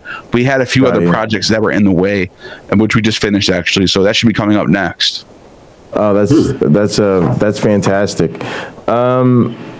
What do you have in like? What are you excited about on your channel right now? Like what would you say? Because you've been at this a little longer than us, and I feel like my content's always changing. Sometimes I don't even realize it's changing to a new thing, but like where are you headed right now? I agree. Mine's like that too. My channel's been morphing into different things, and I'm getting into a lot of ancient history and ancient mythologies and philosophy stuff, and like then I'll switch back over to let's do some reaction videos to some apologetic channels, and I'm going back and forth, and But what I'm going to start doing more often on my channel is not just interviewing scholars, but also doing more highly edited content where I'm just reading from script, or something like like talking and being more engaged, like on a personal level. Okay. More videos like that, more highly edited, not just lives. Sure. But videos that I'm going to produce and put out.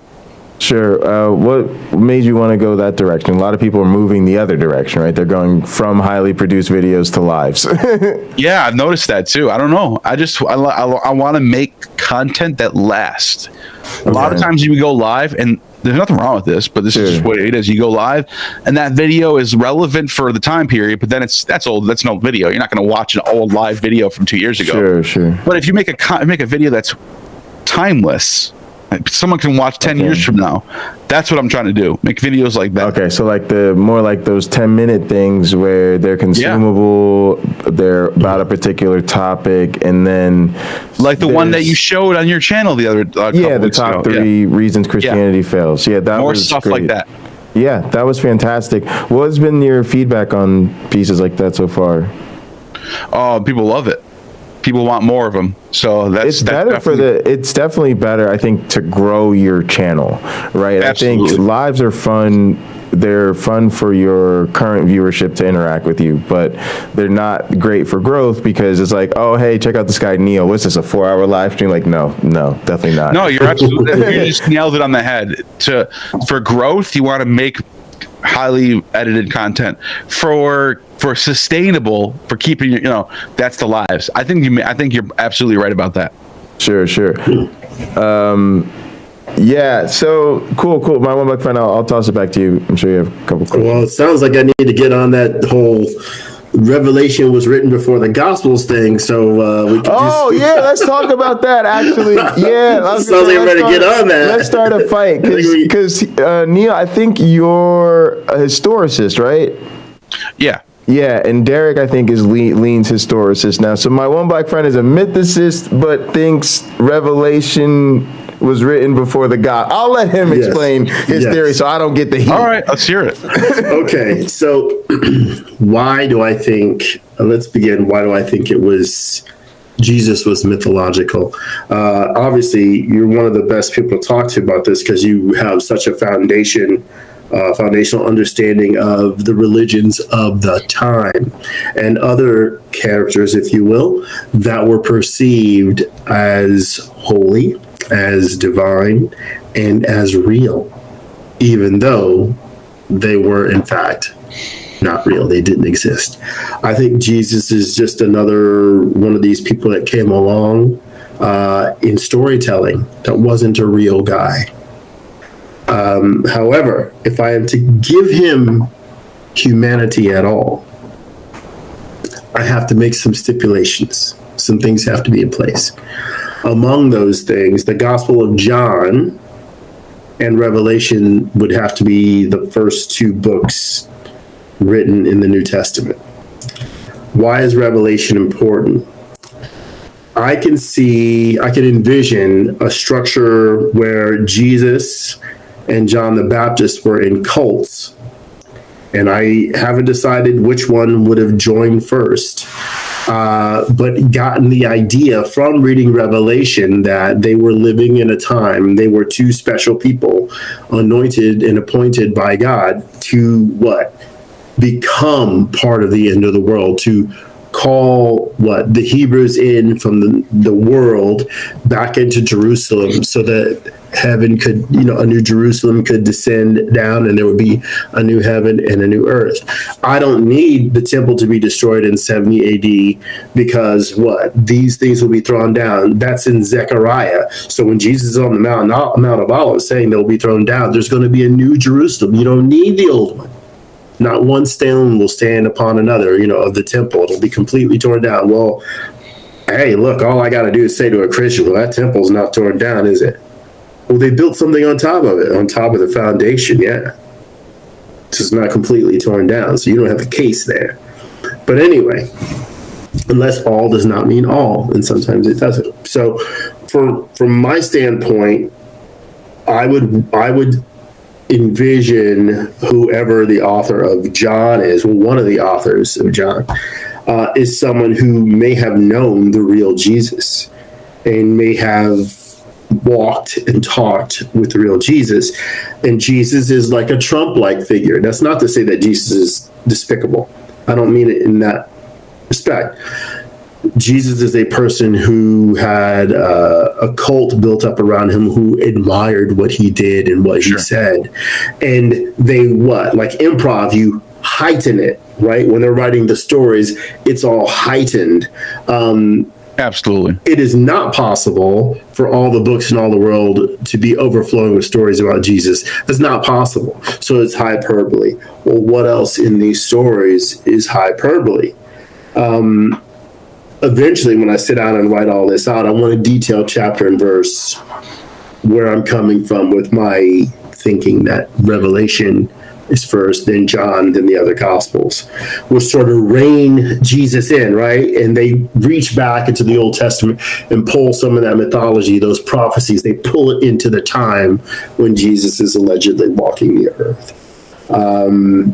But that's why I think he could be real, but I need those concessions. Without them, he's just a made-up story. It's just a made-up story about a guy who was supposed to come back. And again, that question, what are some things, what is a thing that Jesus did that could not be lied about or fraudulent? Anything, name one thing that we could demonstrate. And there's nothing. He could have lied about it all. So you think he's a myth, but you think if he was historical, it makes sense to you that John, the Revelation and John come first? Yes, because they're using Revelation as their playbook for how things are supposed to turn out. Look, John says to Jesus, "Are you the one we were looking for, or shall we look for another?" Now, what's interesting about that is when I look at Revelation is writing about events that are happening in the 60s and 70s, with Nero being 666, him falling. You got the Flavian dynasty coming in. You have Nero is definitely post, if not post 70, maybe even post 90, in my opinion. Now I'm wondering how do you throw Mark after that? What's your reason for that? Sure. Then we'll get into the historicity thing. Okay. And by the way, I don't mind being challenged on this, because that's gonna help me develop the idea more, because maybe I have to throw some things out. So how many writers did the book of Daniel have in your study? Was it one or more than one? Oh, probably more than one. Ezekiel, one or more than one? Yeah. Well, if Ezekiel is a text that we're going back far enough where it's probably a rolling text, where there probably was a version of Ezekiel that we'd lost. There probably was editors, and over time it changed. So more than one. Genesis, one or more than one? Absolutely more than one. Could it happen with Revelation too? Absolutely. Okay. Absolutely. There you are. So if that is the case, an additional material was added later because they're trying to plug it into current events. Just like we hear people now, Neil, say, "Oh, we're living in the last days." And I chuckle a little when I hear them say that, because I can't wait to see how crazy the next thing out of their mouth is going to be. So then you're saying certain parts of Revelations are interpolations added later. Yeah. And I think the same is true for John. So I don't know if you're familiar with this right here, the pseudepigrapha. There's 2 volumes of this. Okay. And it's James Charlesworth put together all the fragments of texts that are not canon. But they sort of revolve around this time period of these Jewish Greek speaking people, and Revelation comes out of a family of text that is apocalyptic in nature, but also has very allegorical approach to history. And there's a lot of these Sibylline oracle texts that have to do with like the rise of Caesar, or the rise of Augustus, the rise of Nero, and it seems like Revelation comes in that vein. So so you could be right about that. Actually, you actually do have some things that strengthen what you're saying, because there's a chance that Revelation could be like the final redaction of that family of text. That makes sense. But that still leaves us with the question: because when I look at Mark, I do think Mark is post 70 as well. I think that. Really? But I don't see it being very much later, like I don't know, but it could be. I can't say that I can refute what you're saying definitely, but I wonder what makes you think Mark would be later than that. Sure, it's because of the things that when you read the Gospels they say are going to occur or are occurring. So again, I have to detail it all out, but when we read Revelation, what are we getting? We're getting Jeremiah rehashed, Daniel rehashed, right? They're talking about what's coming, but they're also talking like this stuff already occurred. So when Jesus is saying, oh gosh, let me try to get a really good. See, I don't have my notes. So you're like, because you have to build this out of a model that prophecy doesn't happen. So it's almost like Mark is retrospecting, projecting, right? Prophesying, which you would imagine to be retrospecting on things that happen later. Because if they weren't, then they would have been probably mentioned in Revelation or something like that. So what I must establish in my hypothesis, in my theory, what I must establish is that using John and Revelation as primary sources and the Gospels, the other Gospels, as secondary sources, I have to demonstrate things said and done in Revelation coming out of Jesus's mouth, right? I have to sort of show Revelation as the plan. Sure. And the Gospels as an explanation of how those events, some of those events, played out. Follow me? Like, one has to follow the other. So what do you think about, where do you put Paul then? Because most people have Paul as the first Christian texts that appear are Paul's letters. Would you agree with that? I don't agree that's before Revelation. However, when Paul says there was a thorn in his side, he prayed for the Lord to take it away.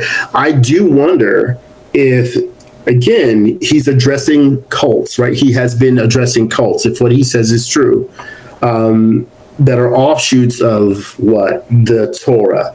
These people are sort of taking it and running with it rather as opposed to being very rigid about it and taking it seriously. So you think that whoever wrote Paul is not actually Paul, but somebody later on pretending to be Paul? No. I'm granting, I don't think there wasn't Paul. I think that's just another story. Like all this reads like stories written by students to me. The Gospels do. It just seems like this story. That's interesting, but because I thought about this too. But then the question is, someone did write it. Whether we call him Paul, whether we call him Tim, whether we call him somebody wrote it, why not just say it's Paul? Mm-hmm. I've always been fine with that too. Well, sure. So let's say that there's that messenger, that thorn in Paul's side given to him by Satan to torment him. In Revelation, it talks about people being sealed in their foreheads by God, or it talks about the mark of the beast, right? Right. But God's people also had marks, right? They were also, there's some sort of indicator that they belong on God's side. The tau on the head, yeah. So cross. I think we could easily, I think I should be able to demonstrate how maybe at that time, or I guess it's hard to demonstrate it, but at that time, maybe there were some Christian cults who put that mark on themselves. That's how they identified themselves, because they feel that they are the people that Revelation is referring to. Sure. They are going to be there on God's side when the enemies of Israel come there to confront them. Right? So that's how they identify themselves. And if Paul believed something like that, but it turns out that isn't the case, because when this guy Jesus came along, he wasn't this Messiah who fought a war. So that war didn't occur. When Rome attacks Jerusalem, it's not Rome and everybody else. The Huns, I don't know if the Huns showed up, but people from the steppes, the steppes in like Georgia and Russia, they didn't come down there too. Did people come from the southern, horn of Africa? All right, we're ready to kick some Jerusalem butt. Let's go, everybody. You're talking about 70 AD? In 70 AD, that wasn't the case. There wasn't armies from all over the world. Okay, so what you're talking? So you're talking about Revelation not being fulfilled because it's not. armies. Right. It's just Rome. Now imagine Revelation is the rallying cry for events to be fulfilled, and the Revelation is telling you what's coming, and then 70 AD comes along, and it's close, but it's not the same. But so am I hearing you right? You think Revelation was written before 70? Absolutely. Ooh, I would be so bold as to say, if let's say Jesus was real and Paul was real and John the Baptist was real, I'm certainly convinced John the Baptist was a real enough person, but I would be willing to say that Revelation was written before John was born, potentially. And additional material making Nero the beast, if you will, was added later. If I could magically that makes more sense. Okay. How are you gonna? Because if Revelation is written before the war, then that means the person in Revelation is getting things right. You're saying that they're getting these prophecies, but they're not getting things right. The war wasn't a world war against Jerusalem. It's Rome and whoever Rome hired in their army against Jerusalem. Remember, the armies of the world are supposed to be gathered at Megiddo, right? Yeah, but that's not what happened. Right. Revelation is sort of reflecting in a Platonic sense where you have as above, so below. There's a war. There's armies in heaven fighting against the armies of Satan, where on earth you have Rome going to destroy Jerusalem. And I think the beast falling, the second beast falling, which is clearly 666, it almost has to be Nero, because it only makes sense because in the Latin text it's 616, and it happens to be that gematria equals Nero as well. So you can't have someone else be 616 and 666 with the Latin and Greek. Now that beast falls, and then the next thing that comes after that is probably indicating Domitian, which would be in the 90s. But you're saying you don't think that's the case. You think they're wrong, because either it's not the case, or the person wrote in this extra character that sort of like is just some random guy that people think Domitian was sort of like. Is that what you're saying? Well, no. If you have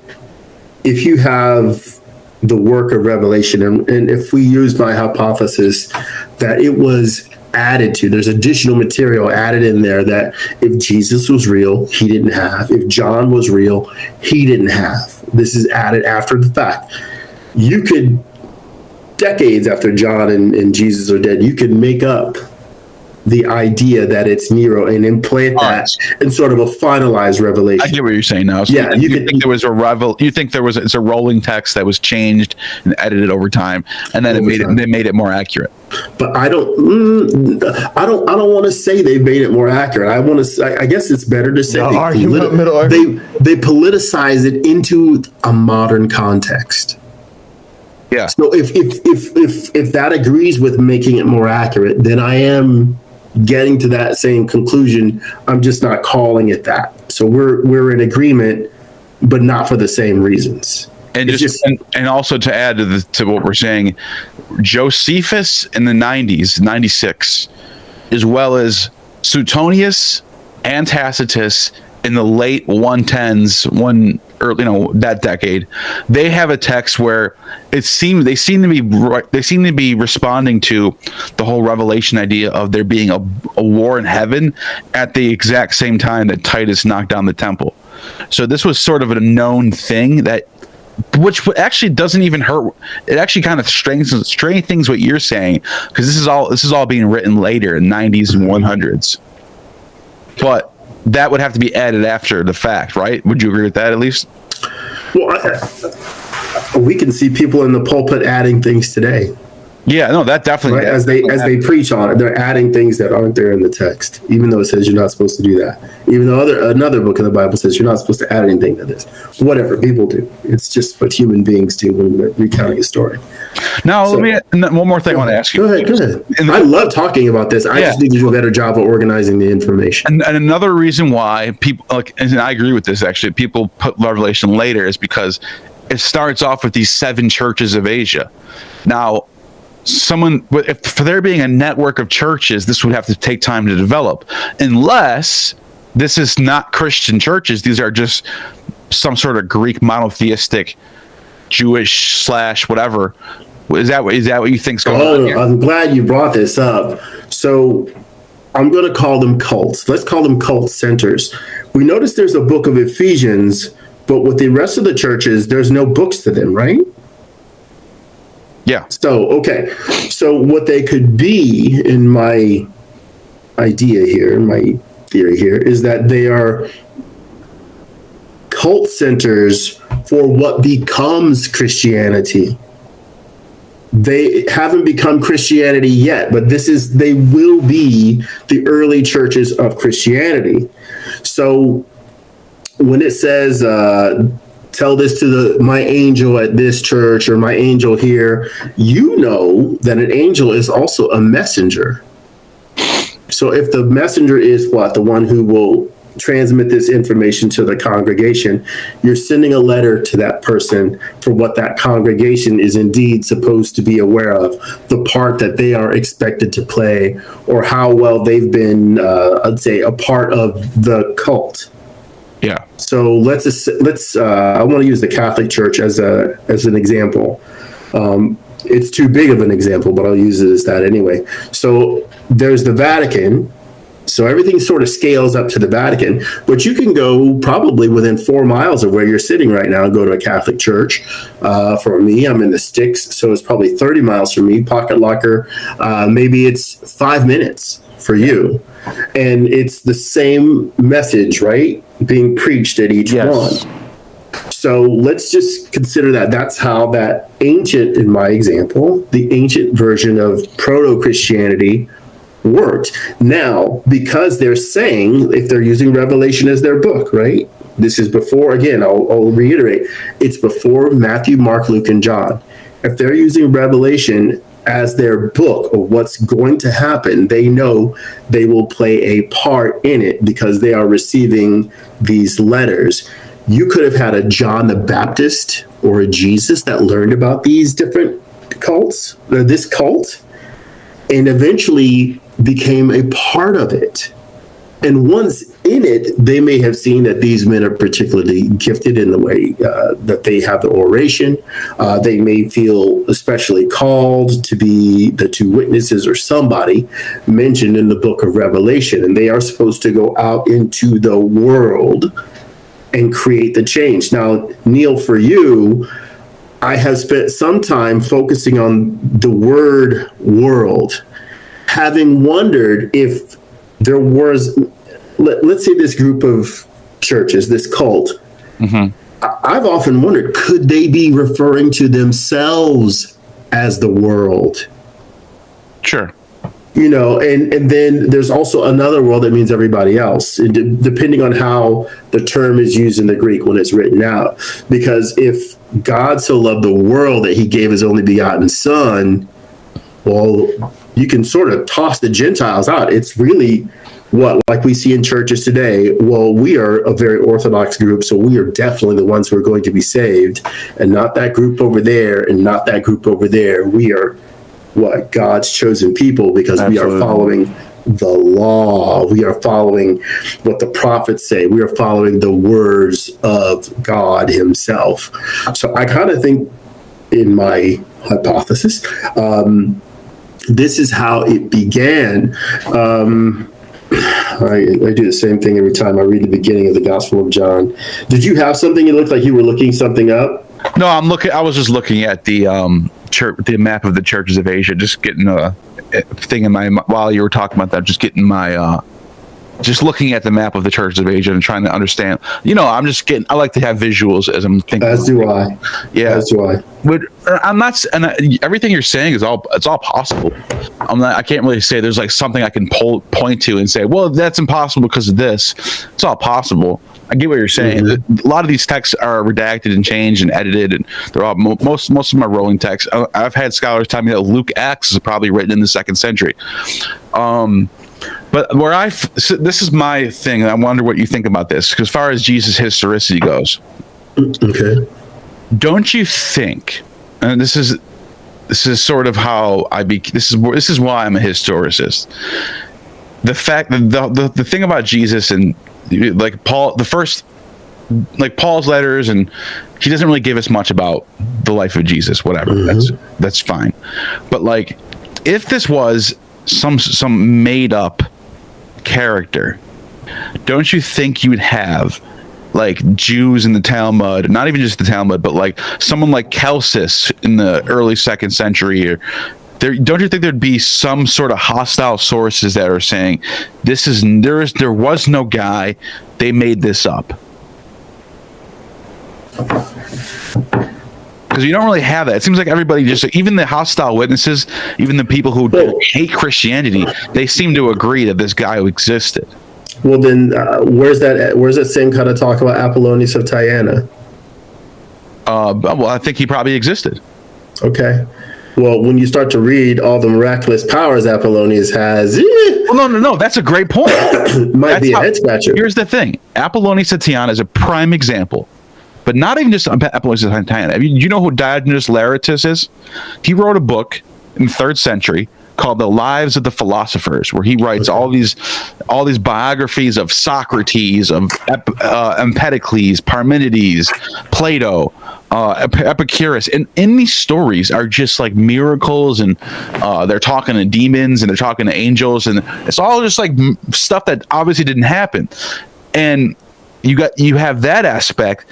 You have Suetonius writes the life of Augustus. He says at the day he was born, there was a star in the sky that signified a king in the world was going to be born today. And, he was performing miracles, and he revenged the death of Caesar. When Caesar died, he went up into the comet Venus. All these miracles are happening left and right in all these biographies. It seems like that's the way they wrote stories in these time periods. Sure. I'll agree that there's a certain amount of creative license taken by many of the authors of the ancient world, and we have that going on now, where the person is essentially deifying, if you will, the person that they're writing about. We get it with Elon Musk fans, right? Exactly. Like Elon Musk is amazing. He farted and it had healing powers. Yeah. This Cybertruck is going to solve all the world's problems and power Miami. There's all sorts of hyperbole built up around a real guy who isn't and probably wouldn't want to be as great as people say he is. Jesus could have been a real guy who was humble and sort of had a little bit of luck with the healing arts because of what he learned maybe when he was a kid in Egypt. That these are real solutions. He had some real solutions to people's problems. And he's like a Jordan Peterson, right? He has a bunch of answers. The answers aren't right for everybody.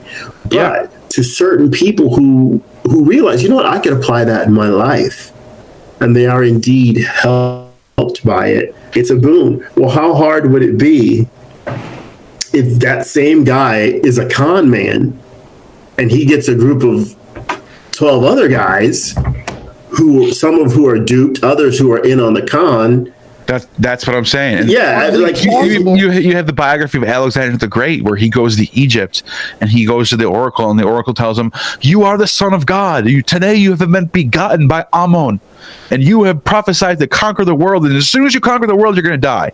And then this prophecy happens, and all these miracles, and it seems like, for me, even if the stories of Jesus are 99.9% mythologized, I still think it's likely. I think it's more likely that there probably is a little tiny speck of historical truth buried underneath all that mythology.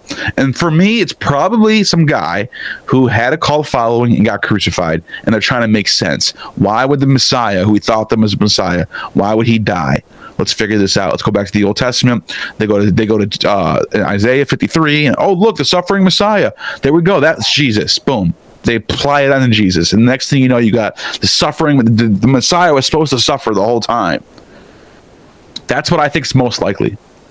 But I'm not even closed off to the fact that, like, people think I'm like anti-mythicist because I made the video about Carrier. No, I actually think mythicism is very plausible, and I think it's definitely 100% possible. My only problem with Carrier was that he portrays the evidence as if it's 100% an undeniable fact that Jesus started off as a myth. Everyone knows this, and it's undeniable, and that there's even evidence of Jesus being an angel in Philo, which isn't true. That was my only problem with it. Other than that, like the angle you're coming at it, I totally think it's possible. 100% possible. I'll give you a little more. When John the Baptist is born, let's see. What's that instance? When John the Baptist was born, his birth was what? Published. They went out and talked about the birth of John the Baptist. Mm-hmm. With Jesus and the wise men, right? We saw his star in the east. So a star is what? An angel. A star is also what? A messenger. Mm-hmm. So it's the person bringing the message. Maybe that's what they saw, and they were in the east, and they came across someone saying, hey, the person who comes before the Messiah has been born. Mm-hmm. And so they figure within a certain amount of time, the Messiah will be too.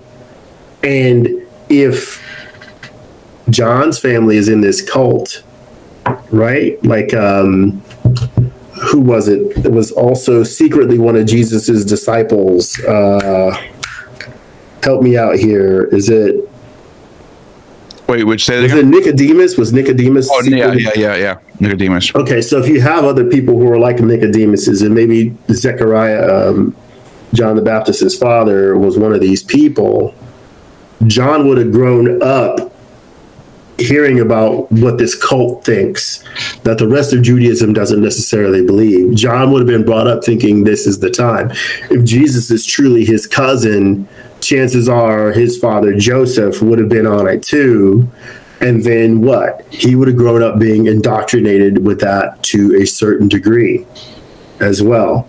That's not commenting on Mary or anything like that, whether he's a legitimate child of hers or the Holy Spirit sort of, hey, Mary, what are you doing tonight? Right. You know, was his father, if you will. But I think that it's one of those things again, when I spell it out more, I'll talk to you about it, because I want to demonstrate just how this could be historical. If I'm not saying it's an angel coming down from heaven with its wings doing the chicken dance for us, but show like, no, this could have been men and women who had the firm belief that all this was unfolding in real time before their very eyes, just as it has been described to them, just as the prophets say it's going to come along, and they're sincere about it, right?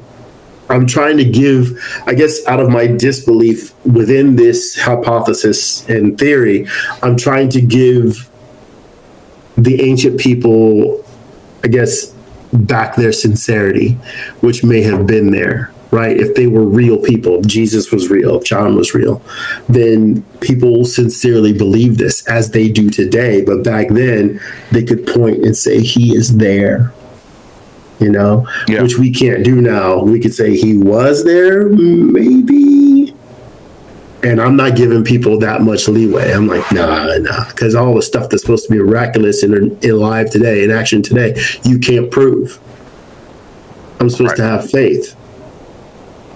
No. Yeah, it's almost like it doesn't even matter to Christians today, because his historicity or not, it doesn't matter. They're only thinking about miracles anyway. They're only thinking about, did he resurrect or not? Well, he's real to them. Or he's right. It doesn't even matter if he exists or not anymore. So, people might be like, what do you mean it doesn't matter? Because they're beyond that. Christians are beyond if he existed or not. They're on the topic of, did he resurrect or not?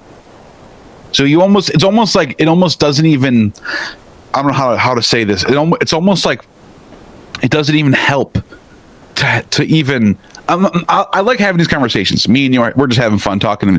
Jesus exists or not? Maybe he did, maybe he didn't. But when you're talking to a Christian, it's almost pointless to start off with historicity of Jesus. You're better off granting that he existed. That's right. Than dealing with other things, because that's right. The only. You get what I'm saying? Yeah, I heard this argued that like the historicity thing is such a big deal because it kills Christianity if he wasn't real, but you're just going down something that we can't, you know what I mean? It's a weak way to go. We have so much else on the table. I do want to ask you,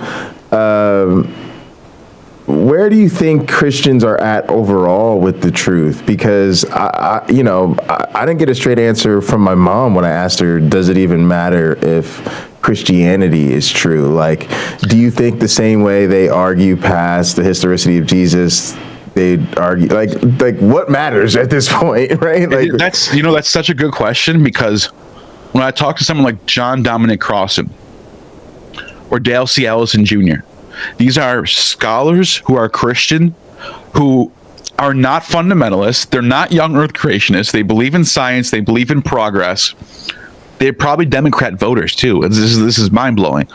And you talk to them, but they believe in Christianity. It's like some like truth about the world that it's almost like a membership that they feel good about. It doesn't even matter if, like, I'll even question them and saying, if Adam and Eve aren't literal human beings that lived 4,000, 6,000 years ago, then why do we need to believe in Jesus if he's not? If there was no sin under the garden, like, why do we need you? And they'll be like, well, I believe it for other reasons. It's more of a, it's like this like deistic approach to Christianity. It doesn't even make sense to me, but they still go with it. I may be able to give you something about this. So as a child, I was a big fan of pro wrestling, like WWF before it became WWE. And I thought all this was real. The beating each other up and the verbal attacks back and forth. I thought it was real drama unfolding before my eyes. Yeah. My brother Rick says, that's fake. How dare you, you heretic? Say it's fake. It is not fake. He goes, oh, yeah? He takes me and my younger brother, who was on my side, it's not fake, to the Fort Wayne Memorial Coliseum to watch the WWF. Sure enough, Hulk Hogan is fighting this guy, swings at him, and doesn't even hit him. And the guy reacts, was like, what? Wow. What? And my brother is like, see? And my younger brother, he saw the same thing I did, and we're sitting there like, this is BS. But did you deconvert that day? Or I deconverted. Nice. What? Because some people know it's fake, but don't care. That's me. I love wrestling. That's me. I love wrestling. That's my perspective. But wrestling, isn't it wonderful to belong? Yeah, but I don't know. It's different. Like, but that's the thing about these Dale C. Ellison types. So I love these people. They're great people. But do they? And I one day I might have to challenge them on this. Like, don't you know that you're promoting an ideology that is like has its tentacles in people's lives, in our politics and stuff? Like, don't you understand that? But that's not. They have to know that. I'm glad you said that. I typically, in a normal year, not last year, will have dinner with my friend Kelly's family at Christmas time and Thanksgiving.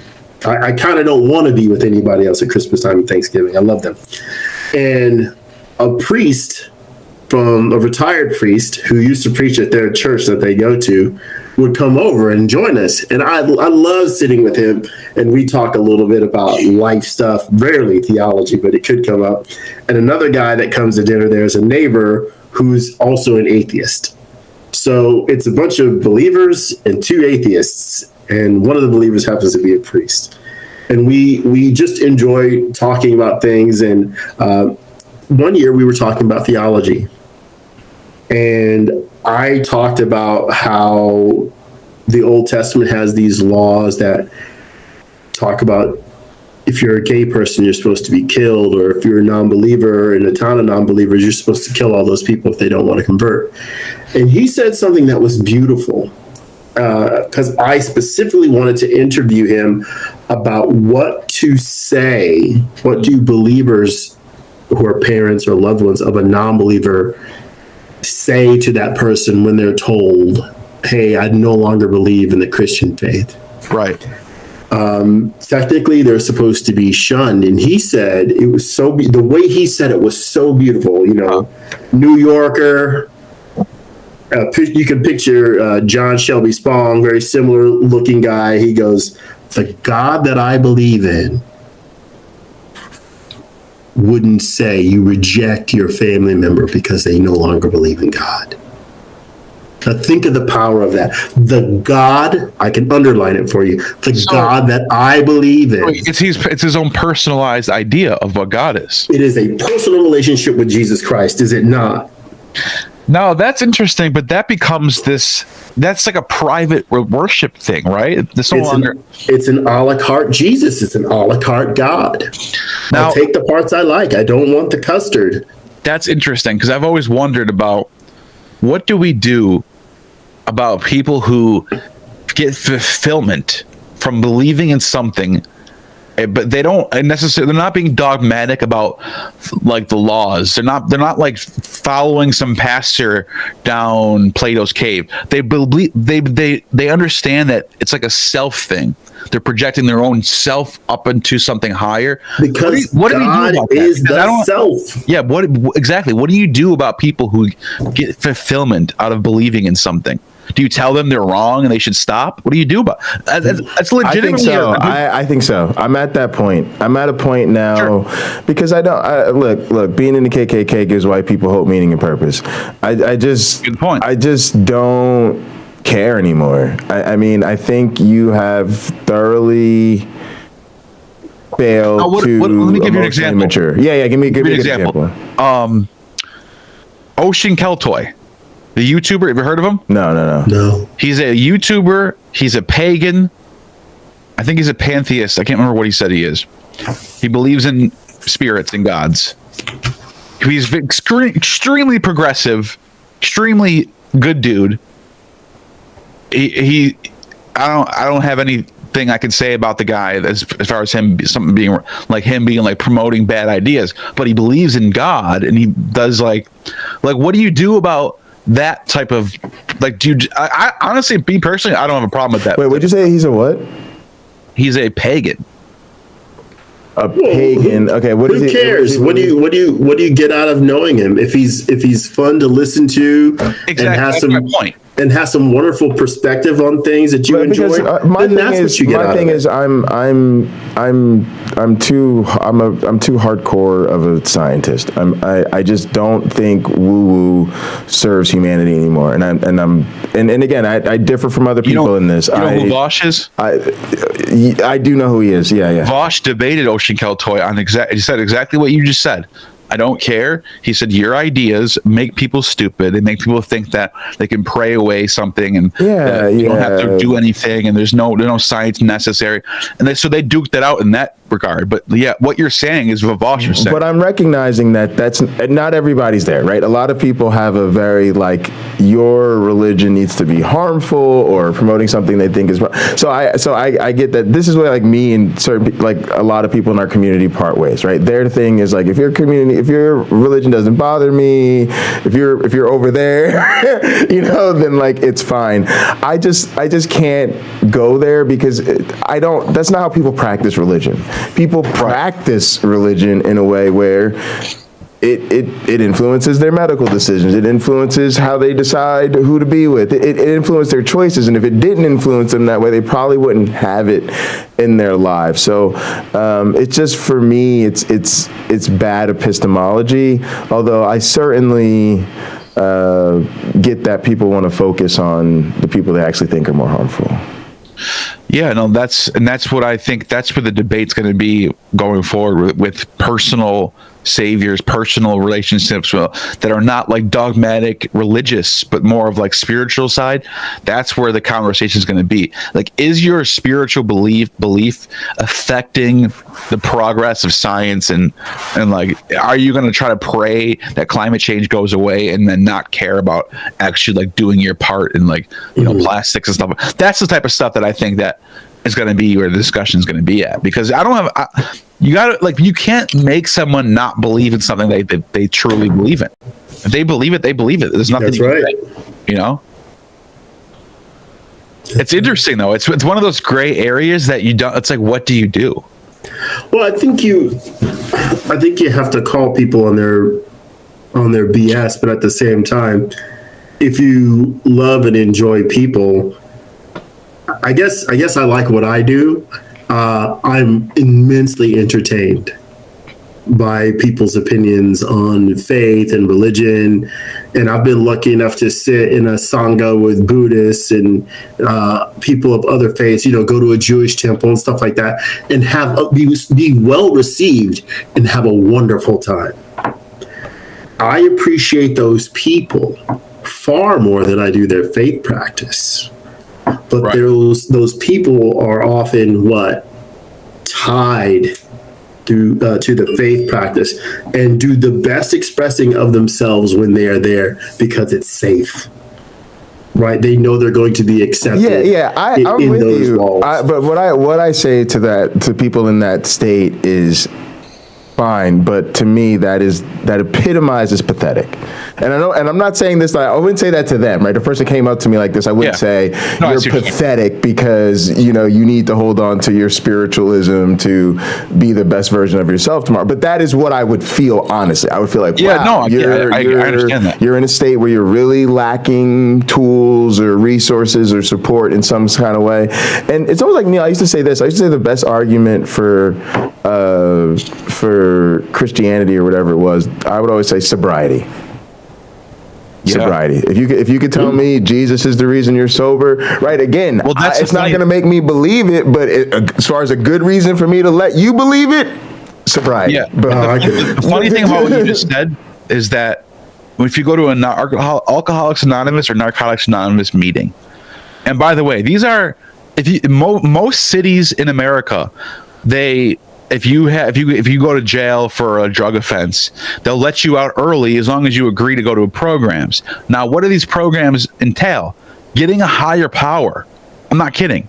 You will be court mandated to believe in a God in America in 2023. It's happening right now. So the idea that like the society is moving past religion is just not true. We still have it. People are mandated to go to programs that say you have to believe in a power greater than yourself to get clean. That's you do the court system. Yes. And but here's the funny part about that. Because me and Derek Bennett had this conversation. We both are people trying to get recovery, and we both don't believe in, you know, we're atheists. Right. So how do you do it? Well, you know, whatever. That's a whole other conversation. But the point was, for some people, it actually works. Some people it does help. Yeah, sure. Yeah. Do you stop them from getting clean? I don't. Okay, so let me give some examples here. I take a bunch of pills so I can stay alive because I like being alive. This pill, it's Synjardy, and what it does is like Pac-Man. My blood sugar gets high. Synjardy helps my system reduce the amount of free glucose, and I pee it out. So my pee is like, I don't know, soda, I guess. It's loaded with sugar. This is furosemide. I actually kind of forget what this does other than it's a diuretic. It does like a second thing. So this helps get the excess water because my heart is weak. It gets the excess water out of my system. So my heart isn't like floating in there. Okay. Yeah. All right. So this is Entresto. If I remember what this does, right? This drug, it helps stop my arteries from collapsing. And then I think it's carvedilol. Oh, and it's a beta blocker too, if I remember right. And carvedilol is very similar to that. And I think this helps keep my arteries expanded. This is just a central multivitamin. There's stuff in here that's in there, in all of those. And then I take like a couple others that aren't on my desk right now. It may be that comparing these to those programs, in time, I may not need some of these because I will heal. What is broken will heal. That mental disconnect that causes a person to maybe drink too much or take drugs is the same reason I need this one that's like Pac-Man, right? Sure. Because I don't automatically behave in a way where I'm clean. I eat so clean I don't have a blood sugar issue. No, I have a freaking blood sugar issue because the Italians made pizza too delicious. Because the French made French fries, because English, it's all foreign food, English muffins, it's all foreign food. But if I could rein in my own behavior, I could let some of these go. Yeah, I mean, that was for... So if once the alcoholic, the drug addicted person gets a handle on themselves, they can let go of the God when they realize, like, look, this is 100% your decisions that you're making. Yeah, and I would be the same way. To whereas if that did get them to sober, and again, you'd have to really know the person, but you would hope a person would then get strong enough at some point so that they're like some of the people we know that have recovered and can move forward without it. One thing I was going to say too is I had to go to court-appointed therapy, and the first place they sent me to was on that religious tip where not only were they trying to tell us, we needed to, all about the higher power and the prayer life, they themselves were like, and we'll call the cop. They like threatened us. It was really bad. But I walked out of that place, and I'm really glad I did, because I found a place that focused on cognitive behavioral therapy. And I feel like that's an example where, if even just going along, like if I would have just said, well, the court says I have to be here, so I'm just going to stay here. I don't believe in this stuff, but I'm just going to deal with it. I feel like I would have never really gotten the help I needed. But to Neil's point, like, yo, what the heck? The courts are putting us in places like there's supposed to be some separation of church and state, and literally the court sends you to a church to get sober. I mean, it's wild. I think it is really crazy. It really is. So it may be that the courts have limited resources absolutely 100% for people in those positions. Like, well, we've seen this Alcoholics Anonymous thing work. We've seen Narcotics Anonymous work. And you're not going to learn it in prison. You're not going to reform if we just keep you in jail. Right. But here's the funny part about that. And somebody might protest and say, but I don't believe in that. Why are you making me do it? And they'll say, okay, your other option, do your time. Nobody's in it. Actually, there are some people that do. That's actually not true. There are people who do choose to do their time. But those are more hardened type people. Yeah. Most people are going to do it. They're just going to, and that against their will, because they want to get out. They're going to do some things and believe in it, pretend to believe in. It's kind of backwards if you think about it. It's kind of, I don't know. I think people are going to look back in the future and be like, that was a weird time. Well, look, there's probably going to be somebody like me who says, well, I know that the religion part isn't who you are, but the drugs aren't either. Yeah. The alcohol isn't either. The pizza isn't either. Neil, I wanted to ask you about deism, because you and this is the one thing we didn't touch on when I was on your channel, and I wanted to. And also you mentioned how a lot of Christians argue with deistic arguments. So this bothers me from two sides. So number one, what you hit on, they're absolutely always using deistic arguments as though it's going to get us to Jesus. And I find that wholly disingenuous, because I think apologists certainly know better. But the other thing is, are there really deists out there? And again, I know there are statistically people that believe everything, but what I mean by that is I normally find it as a retreat position. A deist is somebody who realized some claim made them throw out the biblical God or the God or whatever holy book they believed in, and then they just held on to the God idea without realizing there was no reason to. So it almost feels like a disingenuous position from the beginning. There's almost no difference between deism and atheism if you think about it. Because even if there is a power or magical source that's powering this universe, what is that? What's the difference between that and just everything being naturally caused? Everything's just happening one by one cause and effect at a time. Like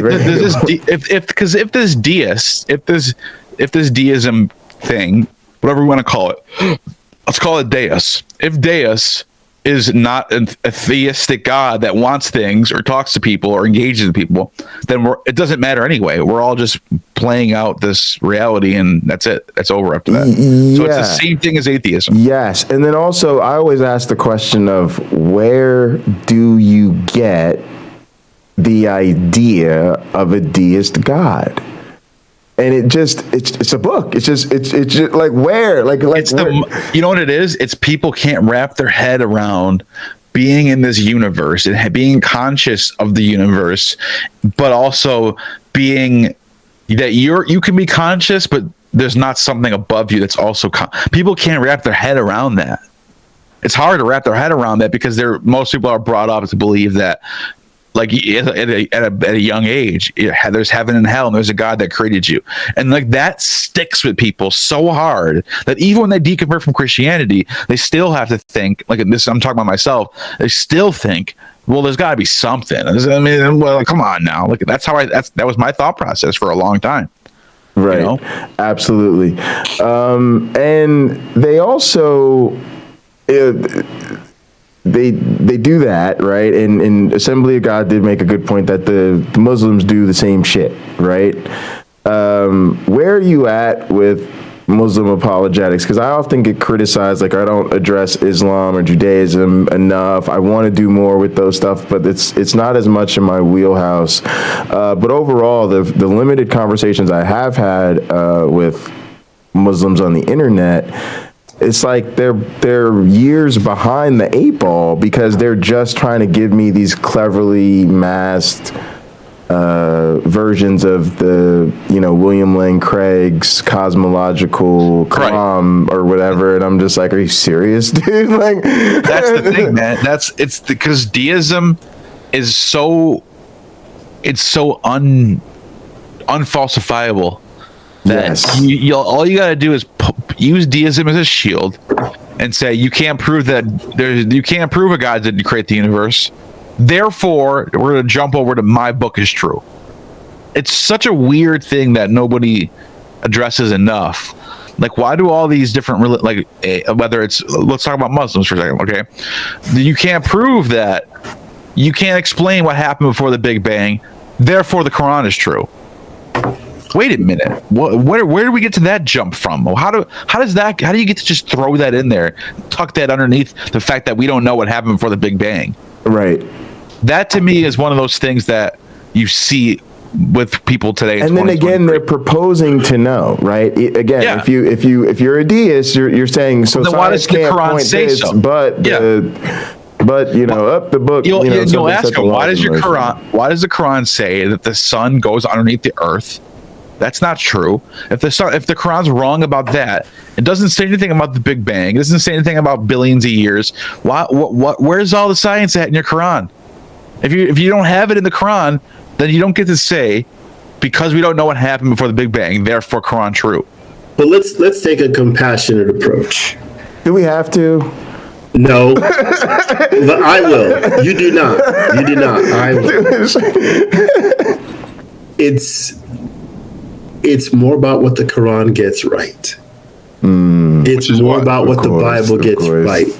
It's more about what the Vedas get right. So the solutions that these holy texts provide are far greater than the problems they cannot solve, that they don't solve, that the things they utterly get wrong. Many of these religious adherents feel without their faith practice, the world is going to go to crap. The world is going to fall apart. And that is said or felt or thought without considering all the religious wars that have taken place through time. Sure. Because it's not about back then. It's about getting now right. We have to get now right so we actually do have a future. And that's where that frustration comes from. But do you feel obligated then to make them aware of how religions are contributing to the problems in the world? I typically do. Oh, okay. I have a wonderful time doing it because they can admit it, but typically not in the same sentence. They can't. When you have a discussion that isn't in any way presented as an attack, Sure. where it's a constructive discussion where both people or all the people involved are listening and sharing and contributing, then that person can see it your way. They may not even want to, but they can't help themselves. You've essentially, through all the listening you've done and your questions and their questions, you've disarmed them.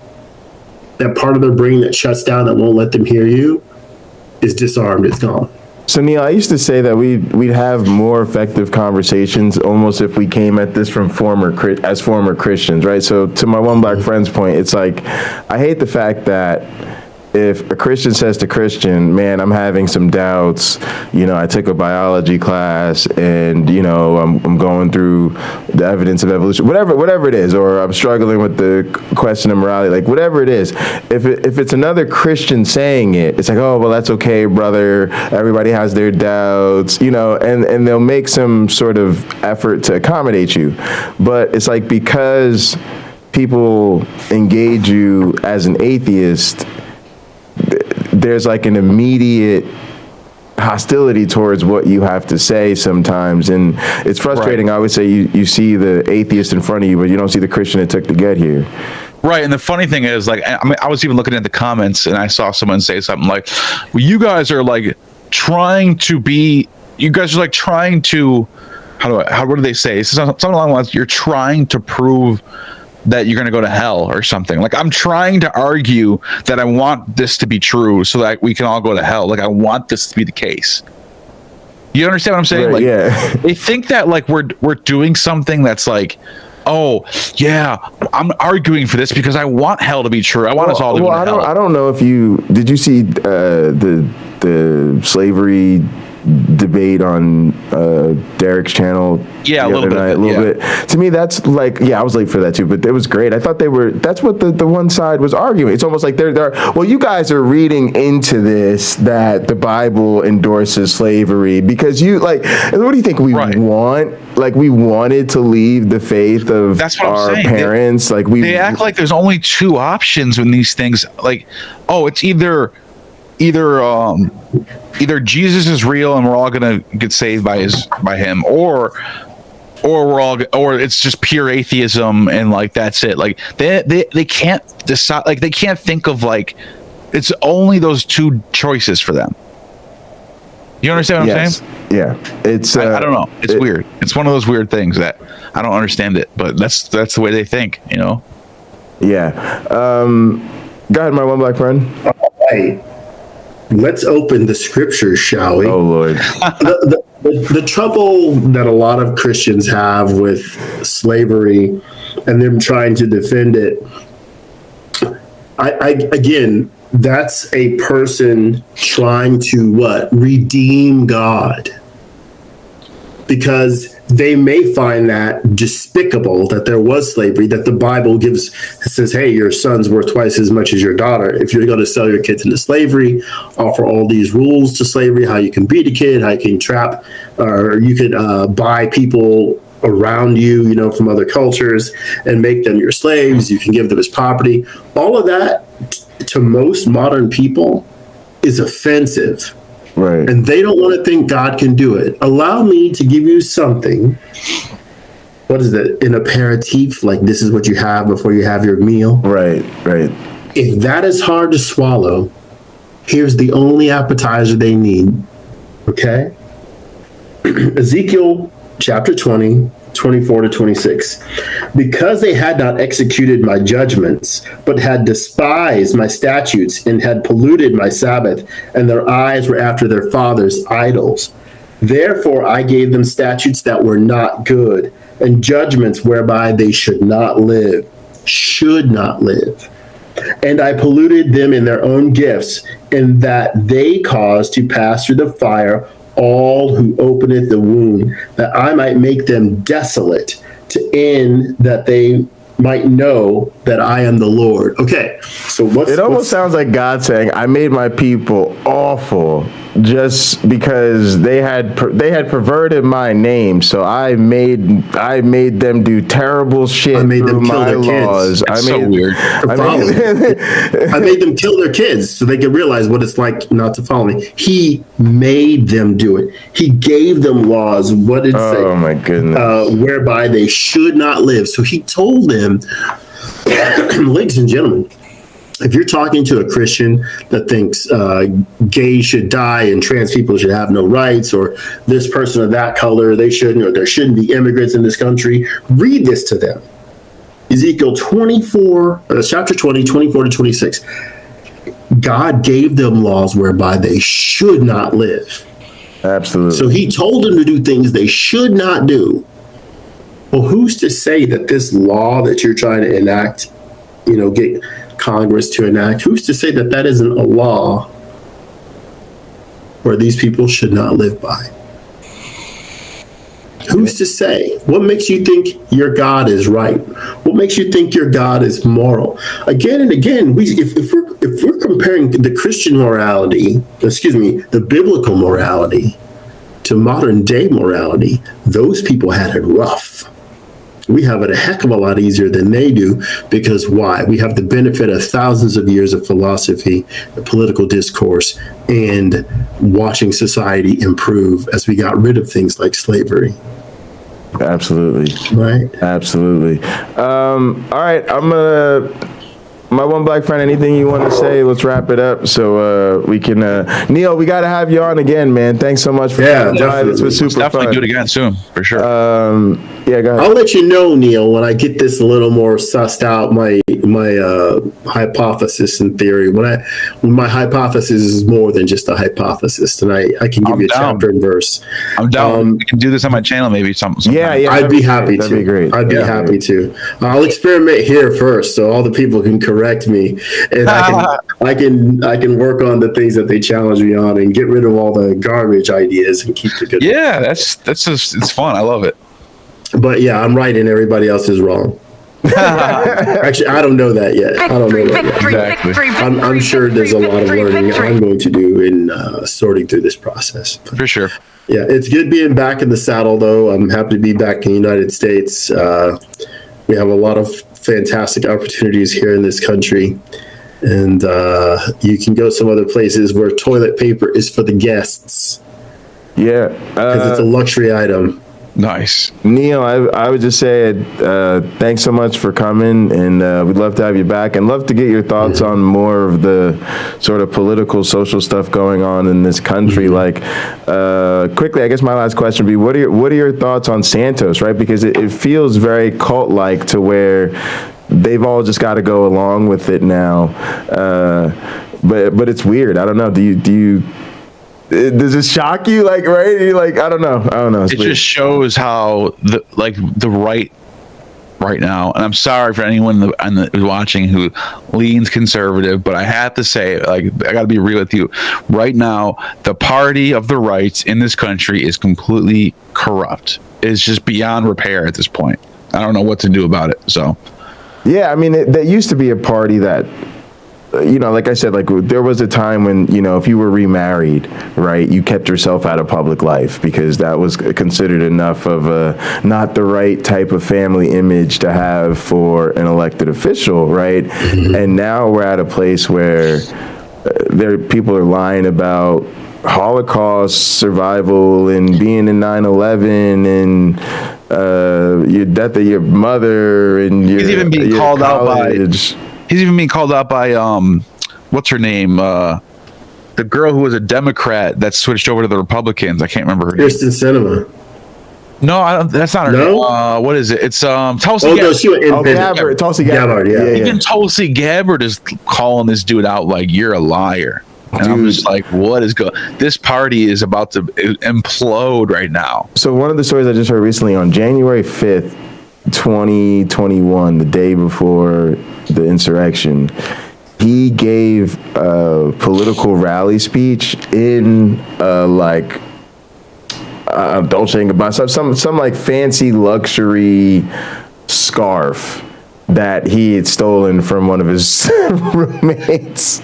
Did I tell like you? His former roommates complained that he stole shit from him, and so then one of them actually noticed he was wearing it. Like the audacity of this. I was waiting for you to tell me he was wearing a dashiki. Did I tell you guys?